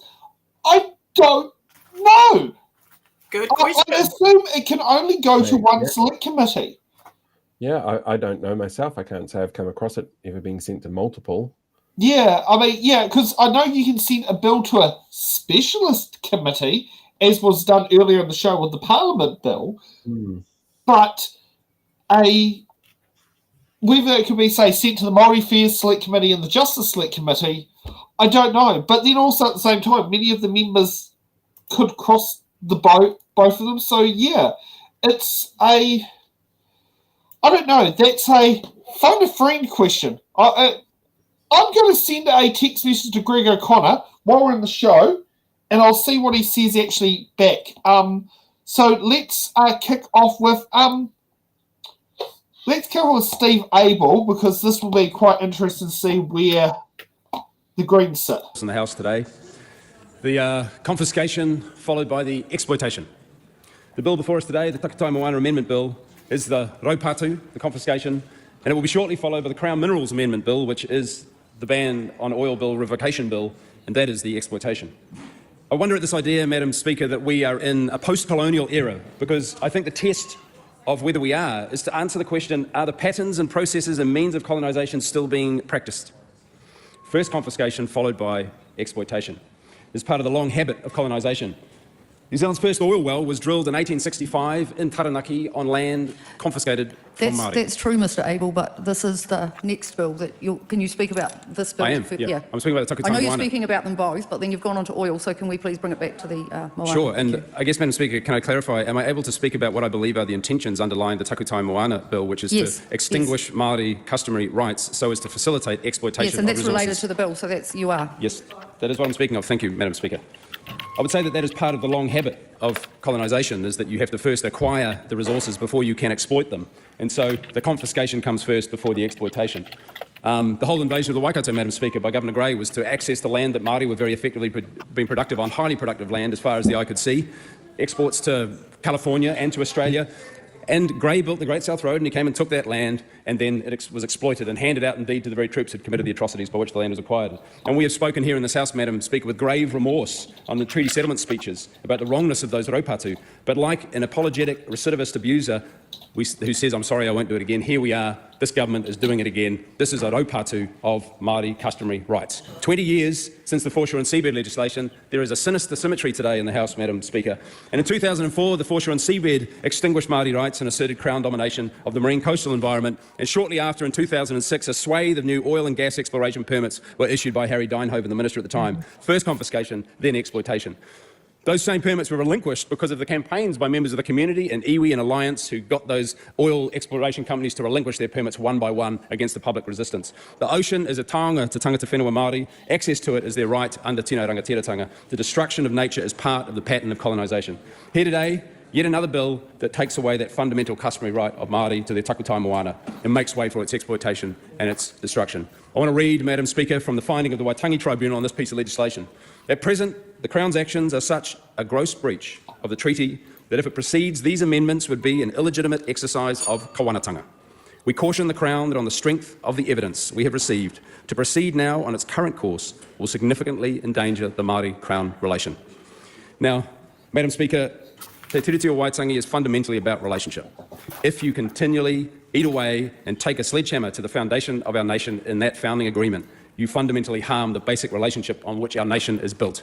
And so I implore this government to stop it with these destructions of the undermining of tino rangatiratanga for Māori. It is for the harm of all New Zealanders that this government proceeds with those actions, and we will not be supporting this raupatu 2024. Kia ora.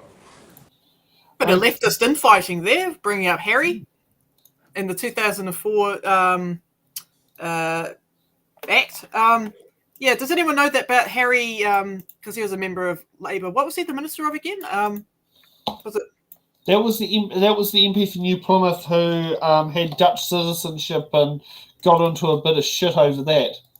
Yeah, because I've got in my notes that he awarded 13 exploration permits involving over 130 million in new investment in the Taranaki region, and these companies included the Pogo producing company out of the United States and the Rock Oil company from Australia. So that was in 2004 with the Labour Party.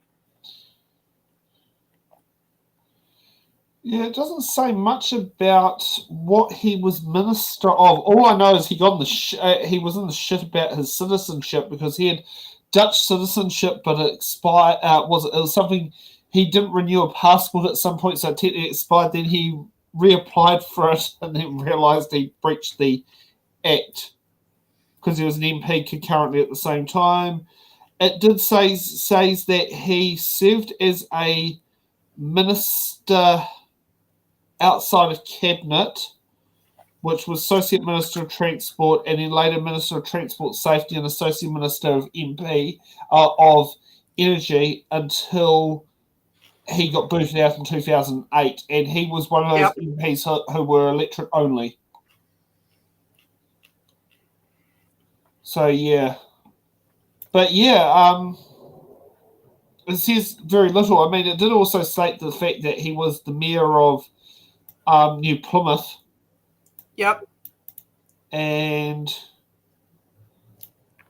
was he the one who lost his seat because of the Māori wards?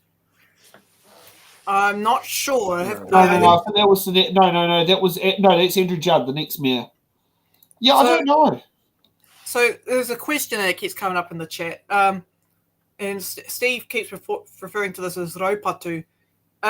He's referring that this amendment is a form of raupatu, so confiscation of Māori customary rights. So it's the government taking away those customary rights, and that's the type of raupatu. Oh, well, that's good. You know more clarification than what I can have on that one. Shall we shift to Jenny Marcroft, the former newsreader? Title Amendment Bill. Apologies, I have a bit of a throat thing going on if my voice does break. Or I go into coughing fit. My apologies in advance. Madam Speaker, the Marine and Coastal Area Takutai Moana Customary Marine Title Amendment Bill. The aim of it is to amend the 2011 Act to provide much more clarity and certainty around how customary marine titles are determined. Now, particularly in response to recent legal judgments, re Edwards, in case in point, that have created some confusion, some ambiguity about Parliament's original intent. And so this amendment bill, Madam Speaker, is about, as the Minister Goldsmith in his first speech this morning, it's about reducing that ambiguity of the test for customary title. New Zealand First is supportive of this. It fulfils a coalition agreement between New Zealand First and National, and so therefore it is a very much a pleasure to rise to speak to this. We believe that the focus, it addresses New Zealand's First focus on the sovereignty of Parliament, fairness and transparency in legal processes. And we've heard already in speeches today a lot of whitewater coming from across the other side of the House, a bit of victimhood-sounding whitewater, which undoubtedly they'll be pulled down by the undercurrent if they keep that up. Because really this enables certainty and clarity, which is most important to ensure that the sovereignty of Parliament. We must also ensure, Madam Speaker, that the fairness in the process of determining customary marine titles by requiring evidence of that continuous exclusive use of those marine areas, rather than allowing claims based solely on just cultural or spiritual associations. So, Madam Speaker, it is about correcting these legal loopholes that have recently been highlighted, that we support the changes to close those loopholes that could allow groups to claim customary marine title without proper evidence of that uninterrupted occupation. Importantly also, the bill reinforces that principle, Madam Speaker, that the burden of proof lies with the applicant group, ensuring that those claims to marine and coastal areas are based on robust evidence. So therefore, Madam Speaker, I'm pleased to commend this bill to the House. I'm getting a headache again. And I've run out of ibuprofen. Oh. But what the fuck was she waffling on about? Seriously. It's like... She was doing what they do in the news, is what happens when you've got a gap that you've got to fill. So you waffle, it sounds important, but there's really nothing substantive about that. I mean, I've got this interesting little piece from RNZ. So a judgment by the Court of Appeal found groups only needed to show that they had enough control over the area that they could keep others from using it, in situations where the law itself had prevented them from doing so could be ignored. So that's the really important part, that last part. And that's what the courts are kind of like working with. And that's what National is more or less trying to get rid of. God. And they call that a hole. Yeah. Oh, God. Let's see what my favourite MP, and the one I wish I could vote for, except I'm on the general roll, Takutai Ferris. Tēnā tātou I tō tātou Takutai Moana.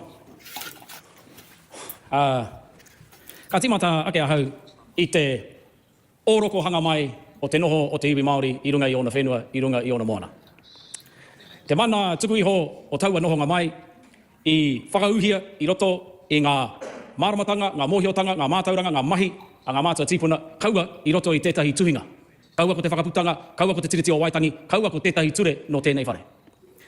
So, ara nei au ki te tuku i ngā kōrero te Pāti Māori. Mo tēnei raupatu kā tika.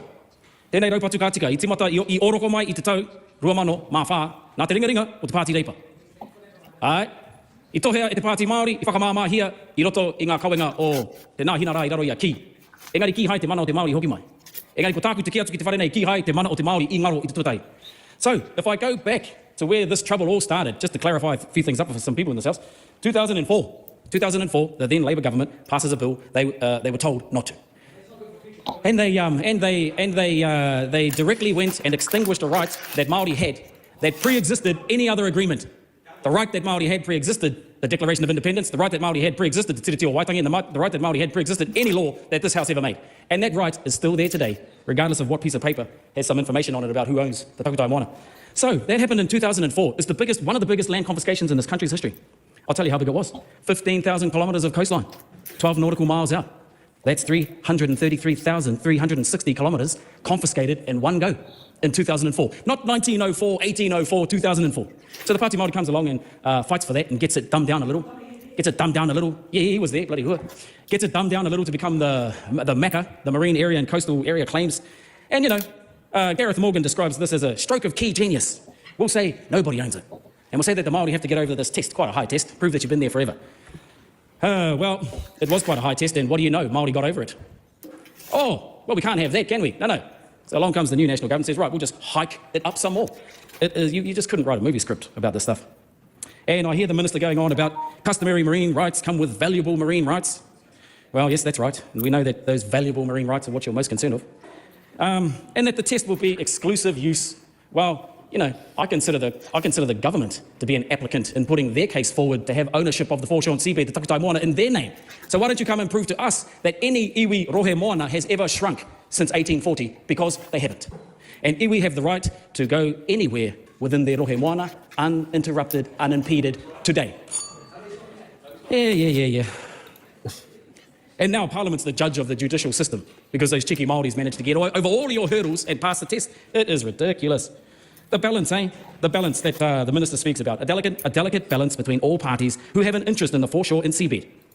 With the caveat that it's based solely on what the Minister and the government think, not what the original constitutional rights holders, tangata whenua, mana moana rights holders think. We'll just leave them out of the deliberation. Well, way you go. Keep going down your merry road. It's clearly evident where that road leads to. Oh, the sovereignty of Parliament. Parliament is sovereign by virtue of an act of itself, not by the sovereignty of the land or the people. We do not commend the bill at all. James Meagher. No thoughts, just sitting here enjoying my popcorn, watching him cook. Mm-hmm. Yeah. He did good.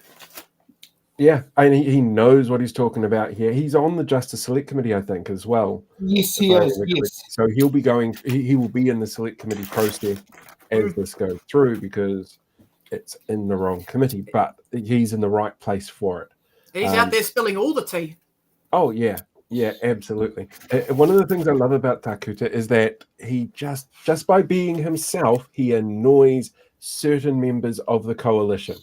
And I think that's a magical power to have. Like that, it's an immense power to take into Parliament. Yeah, he's brilliant. Now, here's one to sit there and laugh about. Now, when I first saw his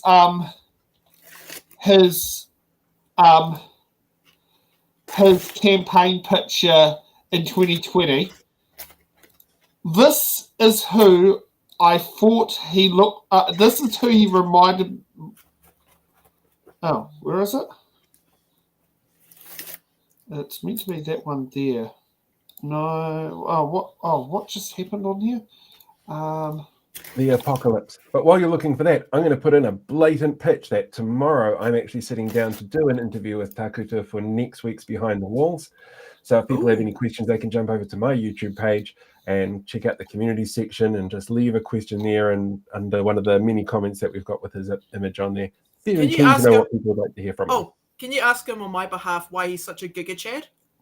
Do you think he'll know what that means? Yes. Okay.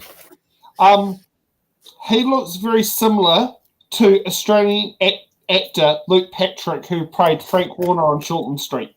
Oh God! Like, if you actually take a look at him, and if you take a look at Takutai,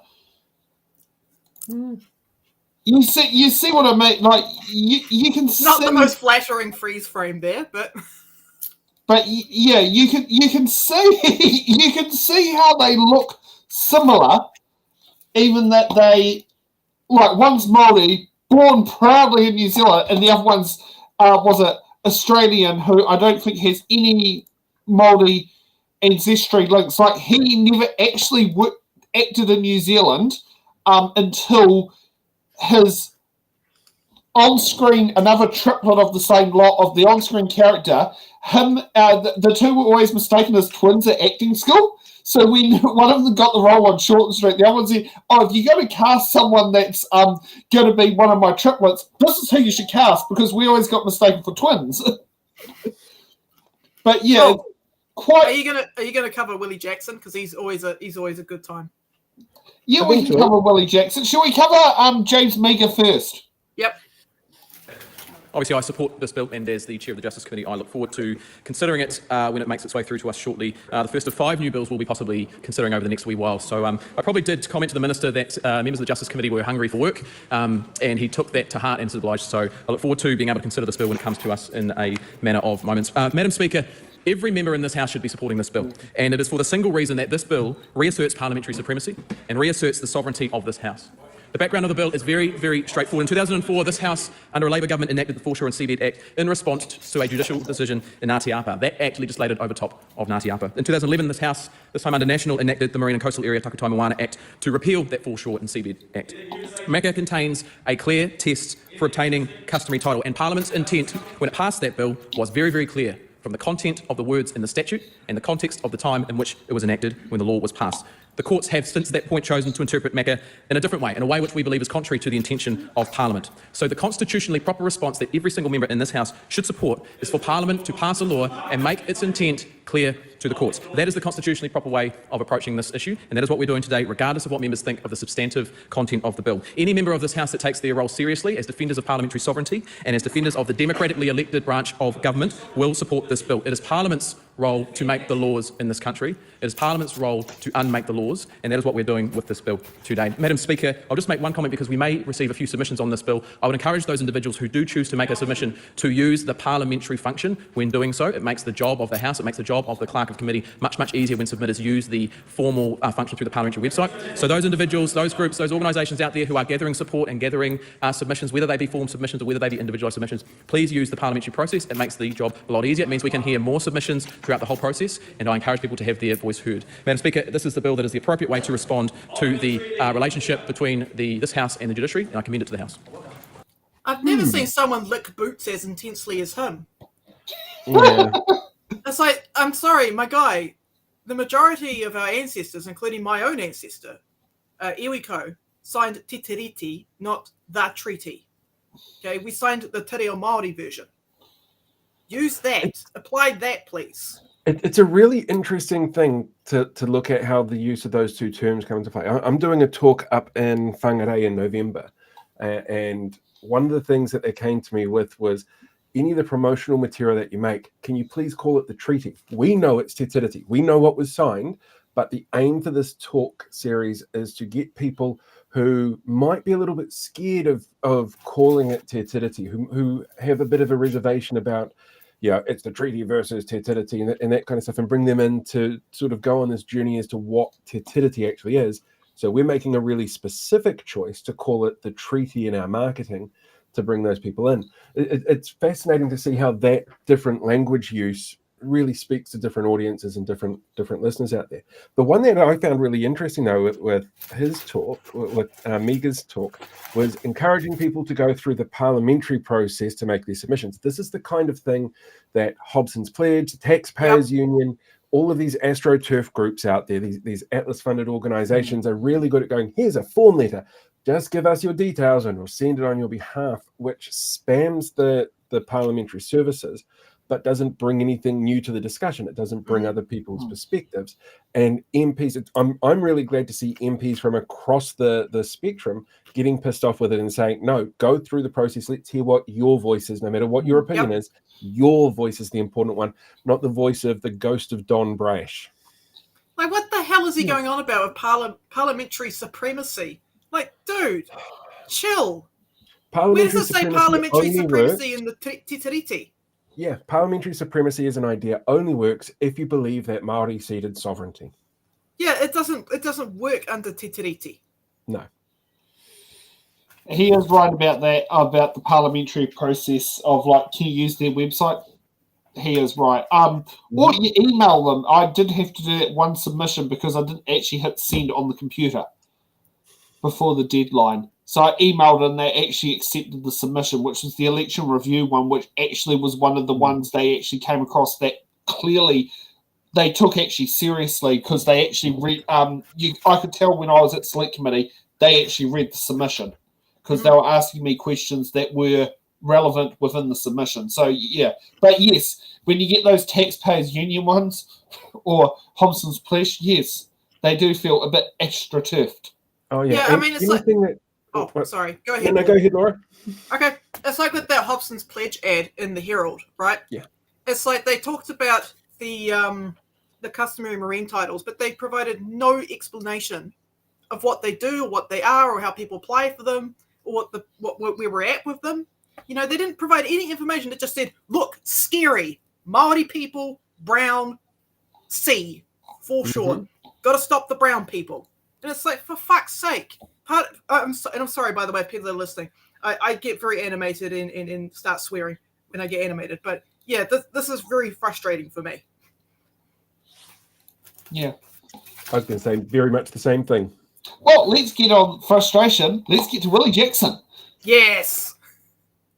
Yes, that's correct. That's been made very, very clear, I think, today. I probably remember, and we weren't going to talk about 204, but since it's been brought up so much, I want to thank the ACT Party for supporting us in 2004. Hyde was, believe it or not, the House, I want to tell my Pāti Māori friends over there, Hyde was one of the ones who came out and supported Māori in terms of property rights. Probably the only good thing you lot have done over there in the ACT Party, but thanks very much for that, because I remember it well, having led, being part of the protest here in Parliament and leading our Māori broadcasting team up here as we, I suppose, had to confront what was happening, because our beloved party had gone down that track, done a lot of wonderful things in that time, but this was their biggest mistake. That there was no doubt. And some of us thought we'd never ever join Labour again, but we did, because we saw the new team coming in. But when you talk about learning from the mistakes, Labour learned from those mistakes. No doubt about it. You got a new team in, and you saw Jacinda Ardern come in. The problem was, you know, at the time, it was sad because it was such a racist strategy going on, Madam Chair, from Don Brash.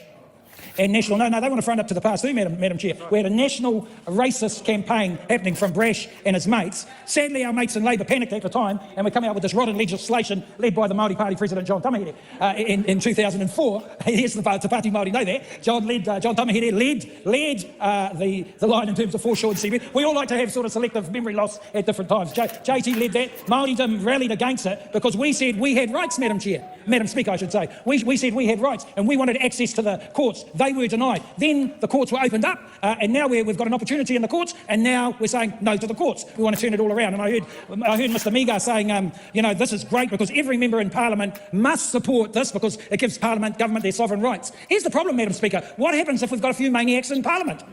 That's the problem, when the mad people take over. You might get redneck, right-wing nut jobs, Madam Speaker. Those are the facts. So, yeah, let's return this. So let's make this sovereign because Parliament knows best. But what if Parliament have got nut jobs, Madam Speaker? What if you get a redneck racist party, Madam Speaker?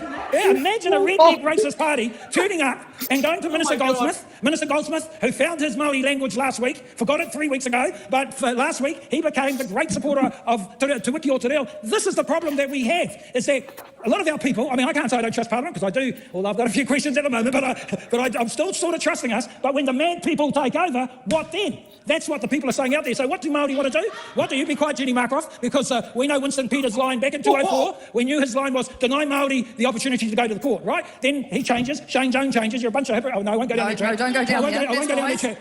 But what Māori are saying for the naive Jenny Markroft over there, all her relations are saying, let's trust the court system. That's what they're saying, and it's being denied. And that's what our people are struggling with. And we as a Labour Party are saying, let's just go through the process. Let's go through the process, give our people an opportunity. We were wrapped with what the Court of Appeal did a year or so ago, because the test of the threshold is far too high. It gave people an opportunity to access their rights. That's what the court's all about. The tribunal has said that this is a clear breach from this government in terms of treaty rights. Why don't we just follow that process? Let's not turn on the courts when it suits us, Jenny Markroft and Shane Jones. Let's back the courts, let's back the judges, because otherwise, Madam Speaker, we end up backing maniacs. And sadly, there's too many maniacs in the House at the moment. Kia ora, Madam Speaker. Oh my, I can't stop laughing. I think this is going to have to be, this shows Jenny doing her gang Bill's dance moves. Oh my god! Oh, that was brilliant from Willie Jackson. God, he's so funny. What commentary can I offer on that? It's like, oh, we've got to watch out for the maniacs. Meanwhile, he's being very animated, and you know, it's like, you know what? Some maniacs are better than other maniacs. Yeah, and I can be a maniac too from time to time. Right-wing rednecks. It's like, yeah, I'm sure there's a couple sitting in Parliament across from you right now. Could name a couple off the top of my head. In that tirade, did he throw Helen Clark under the bus? He's like, oh, we've learned from that, and we saw the new administration coming in, and it's like, whoa, was that a jab there? Could be. Yeah, it could be. Now, here's someone I don't think has ever been on the show before, Paulo Garcia. All right. Madam Speaker, I stand in support of the Takutai Moana Customary Marine Title Amendment Bill on its third revision. This legislation, beginning in Helen Clark's Labour government, created the Foreshore and Seabed Act in 2004, which vested the ownership of foreshore and seabed into the Crown, extinguishing Maori customary rights and prescribing a very narrow opportunity for limited customary rights to be recognized. The 2004 Act was repealed in 2011 by the Marine and Coastal Takutai Moana Act, establishing a special category of land for the coastal marine and coastal area, and assigned a no ownership status to the area, which paved the way for enabling Whanau and Hapu and Iwi with the ability to seek legal recognition of their customary interests.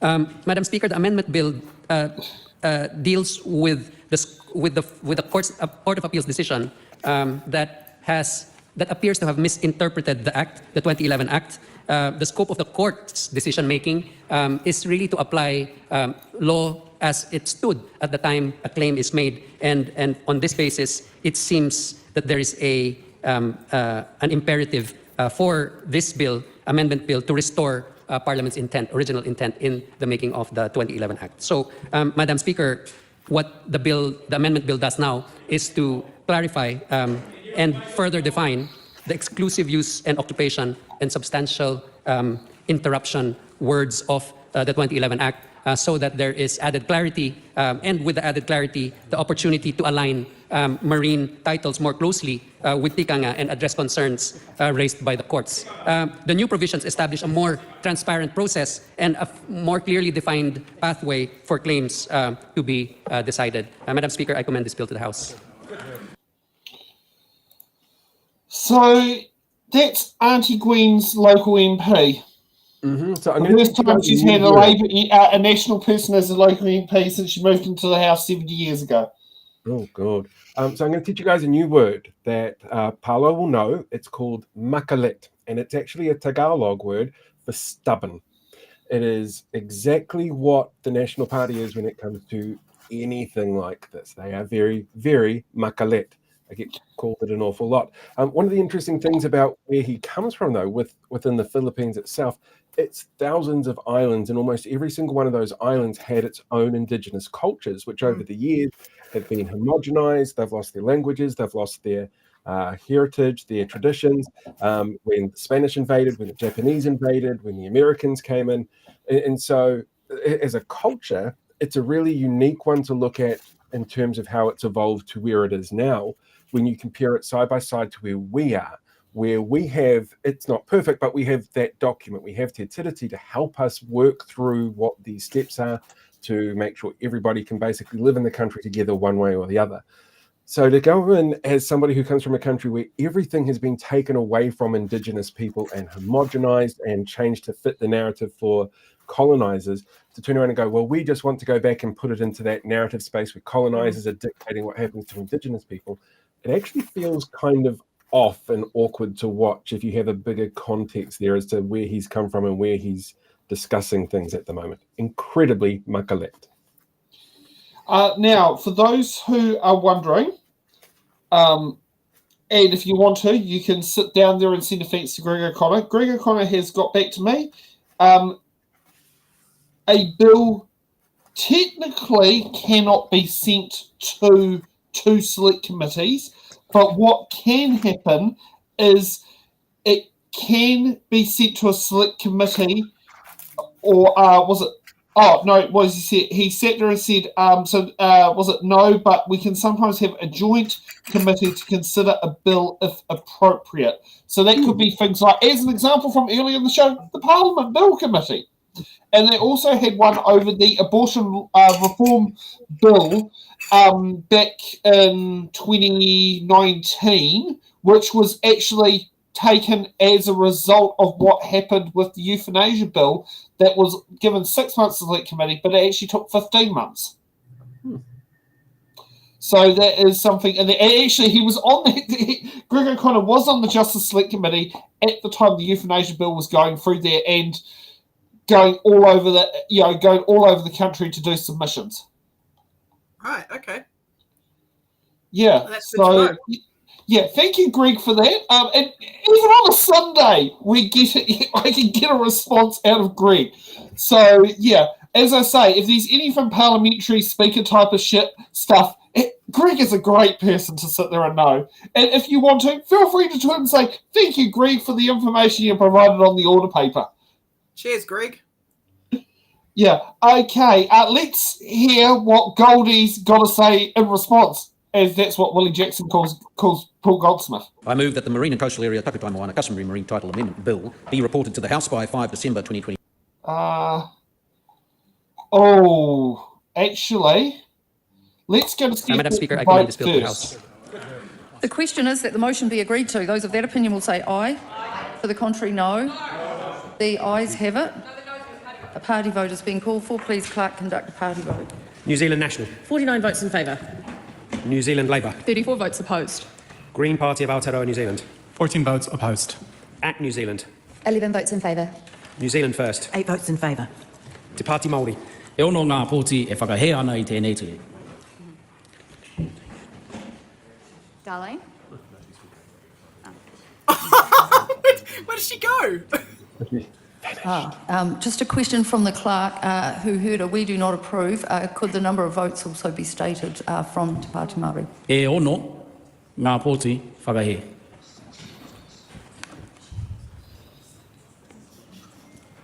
Darlene Tana. 1 opposed.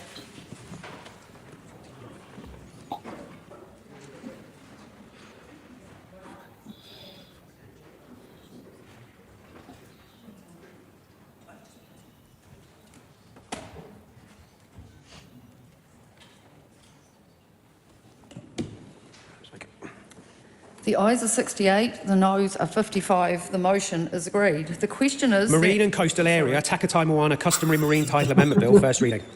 The question is that the Marine and Coastal Area Takutai Moana Customary Marine Title Amendment Bill be considered by the Justice Committee. Those of that opinion will say aye. To the contrary, no. The ayes have it. A party vote has been called for. Please, Clerk. New Zealand National. 49 votes in favour. New Zealand Labour. 34 votes opposed. Green Party of Aotearoa New Zealand. 14 votes opposed. ACT New Zealand. 11 votes in favour. New Zealand First. 8 votes in favour. Te Pāti Māori. E ono ngā pōti, whakahe ana I tēnei ture. Darlene Tana. 1 vote opposed.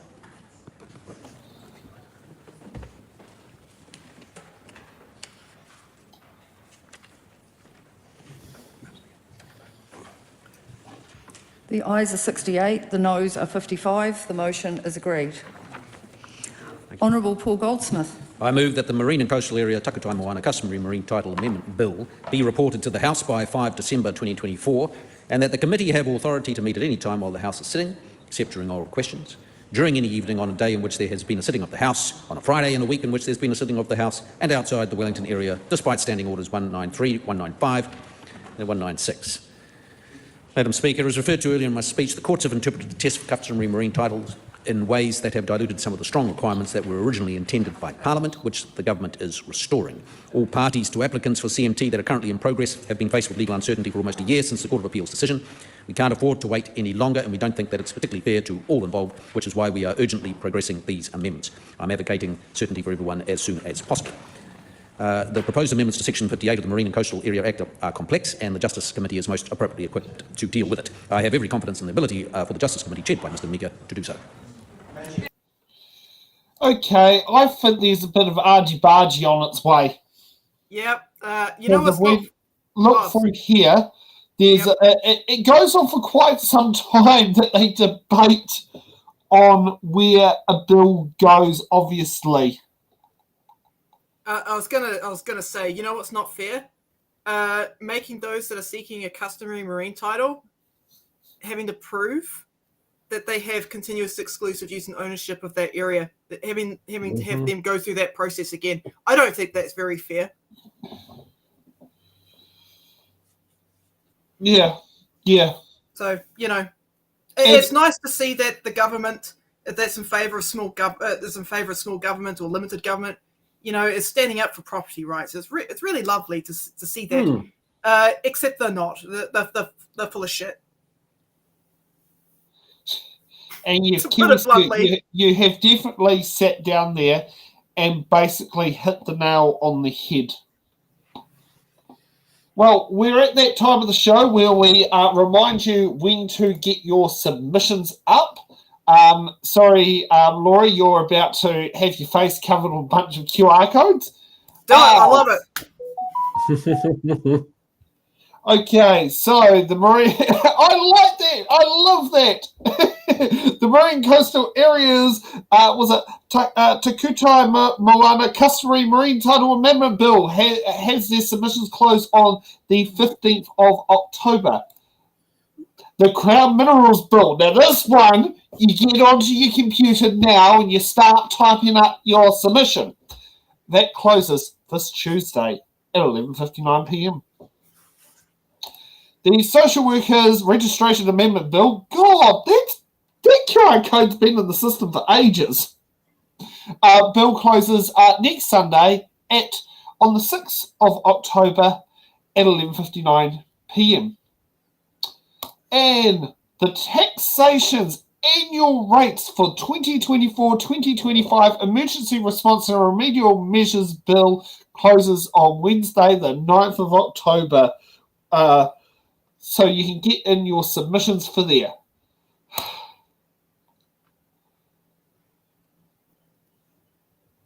Okay, it seems like there's a lot that's on there. How have we found today's urgency show? Seeing as it was a last minute jump and I had no idea what I was doing half the time, I think it went relatively well. Pretty good. I mean, I my popcorn lasted the distance. Nice. Yes, I was very tempted to go walk downstairs and grab mine. I did actually buy a bag of popcorn, thinking, oh, Laura's going to sit down there and say, we need the popcorn.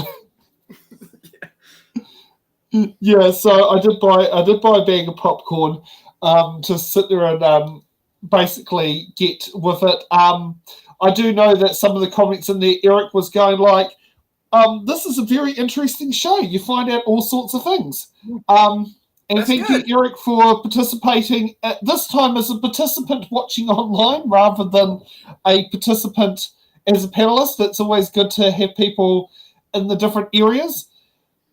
Now, still haven't heard from Tony. Don't know what's happening. He still hasn't read his message on Facebook. I hope he hasn't ended up falling asleep in front of the TV. That does sound like a good idea, though. The Sunday after daylight savings blobbing out in front of the TV sounds perfect. Yeah, I know. Well, yes, I had that with the paper run this morning. Like, my paper's got this.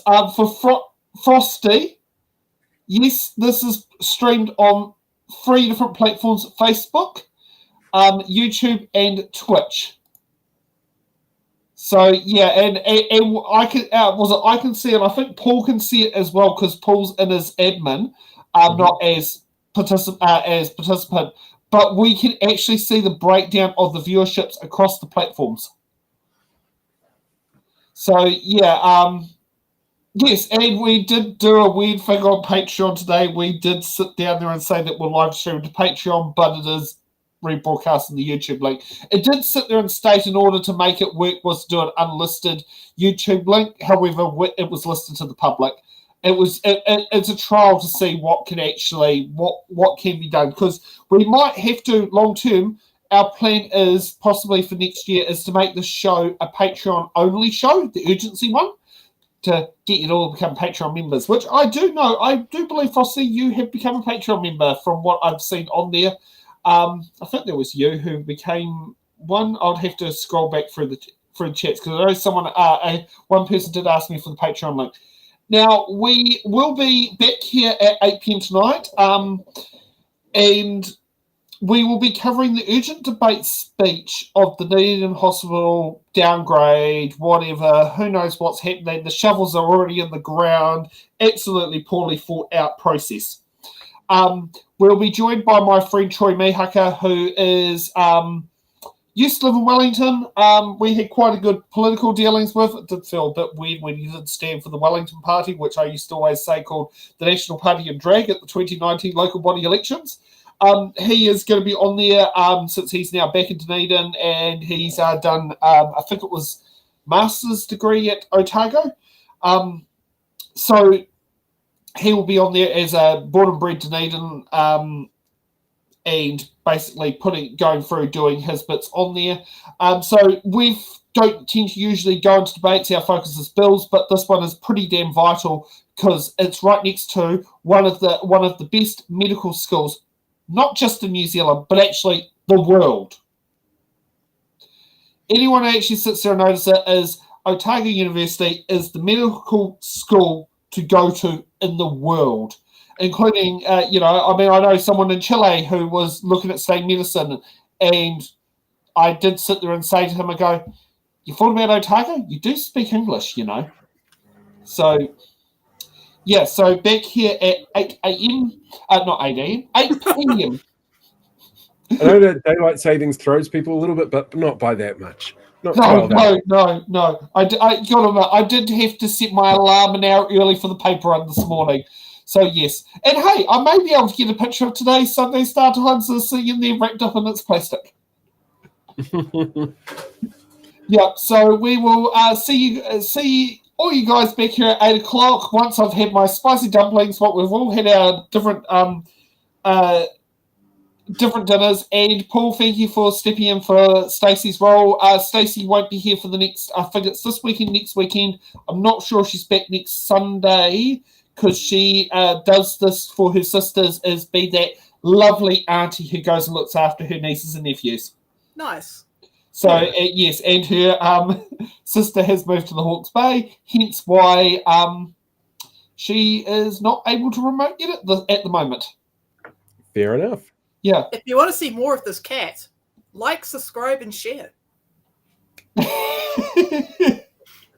See you all at 8 p.m. tonight. Good day, everyone. Bye-bye, everyone. Thank you for watching The Order Paper, your express ticket to the New Zealand House of Representatives. Every episode, we unravel the complex world of legislation, debate, and democracy. From bills to select committees, we've got it all covered from our team of political commentators who will dissect and explain what's happened so you can remain up to date on what's happened in the Aotearoa, New Zealand Parliament. To support our channel, you can become a Patreon member at patreon.com/itsinthaballot. The Order Paper Podcast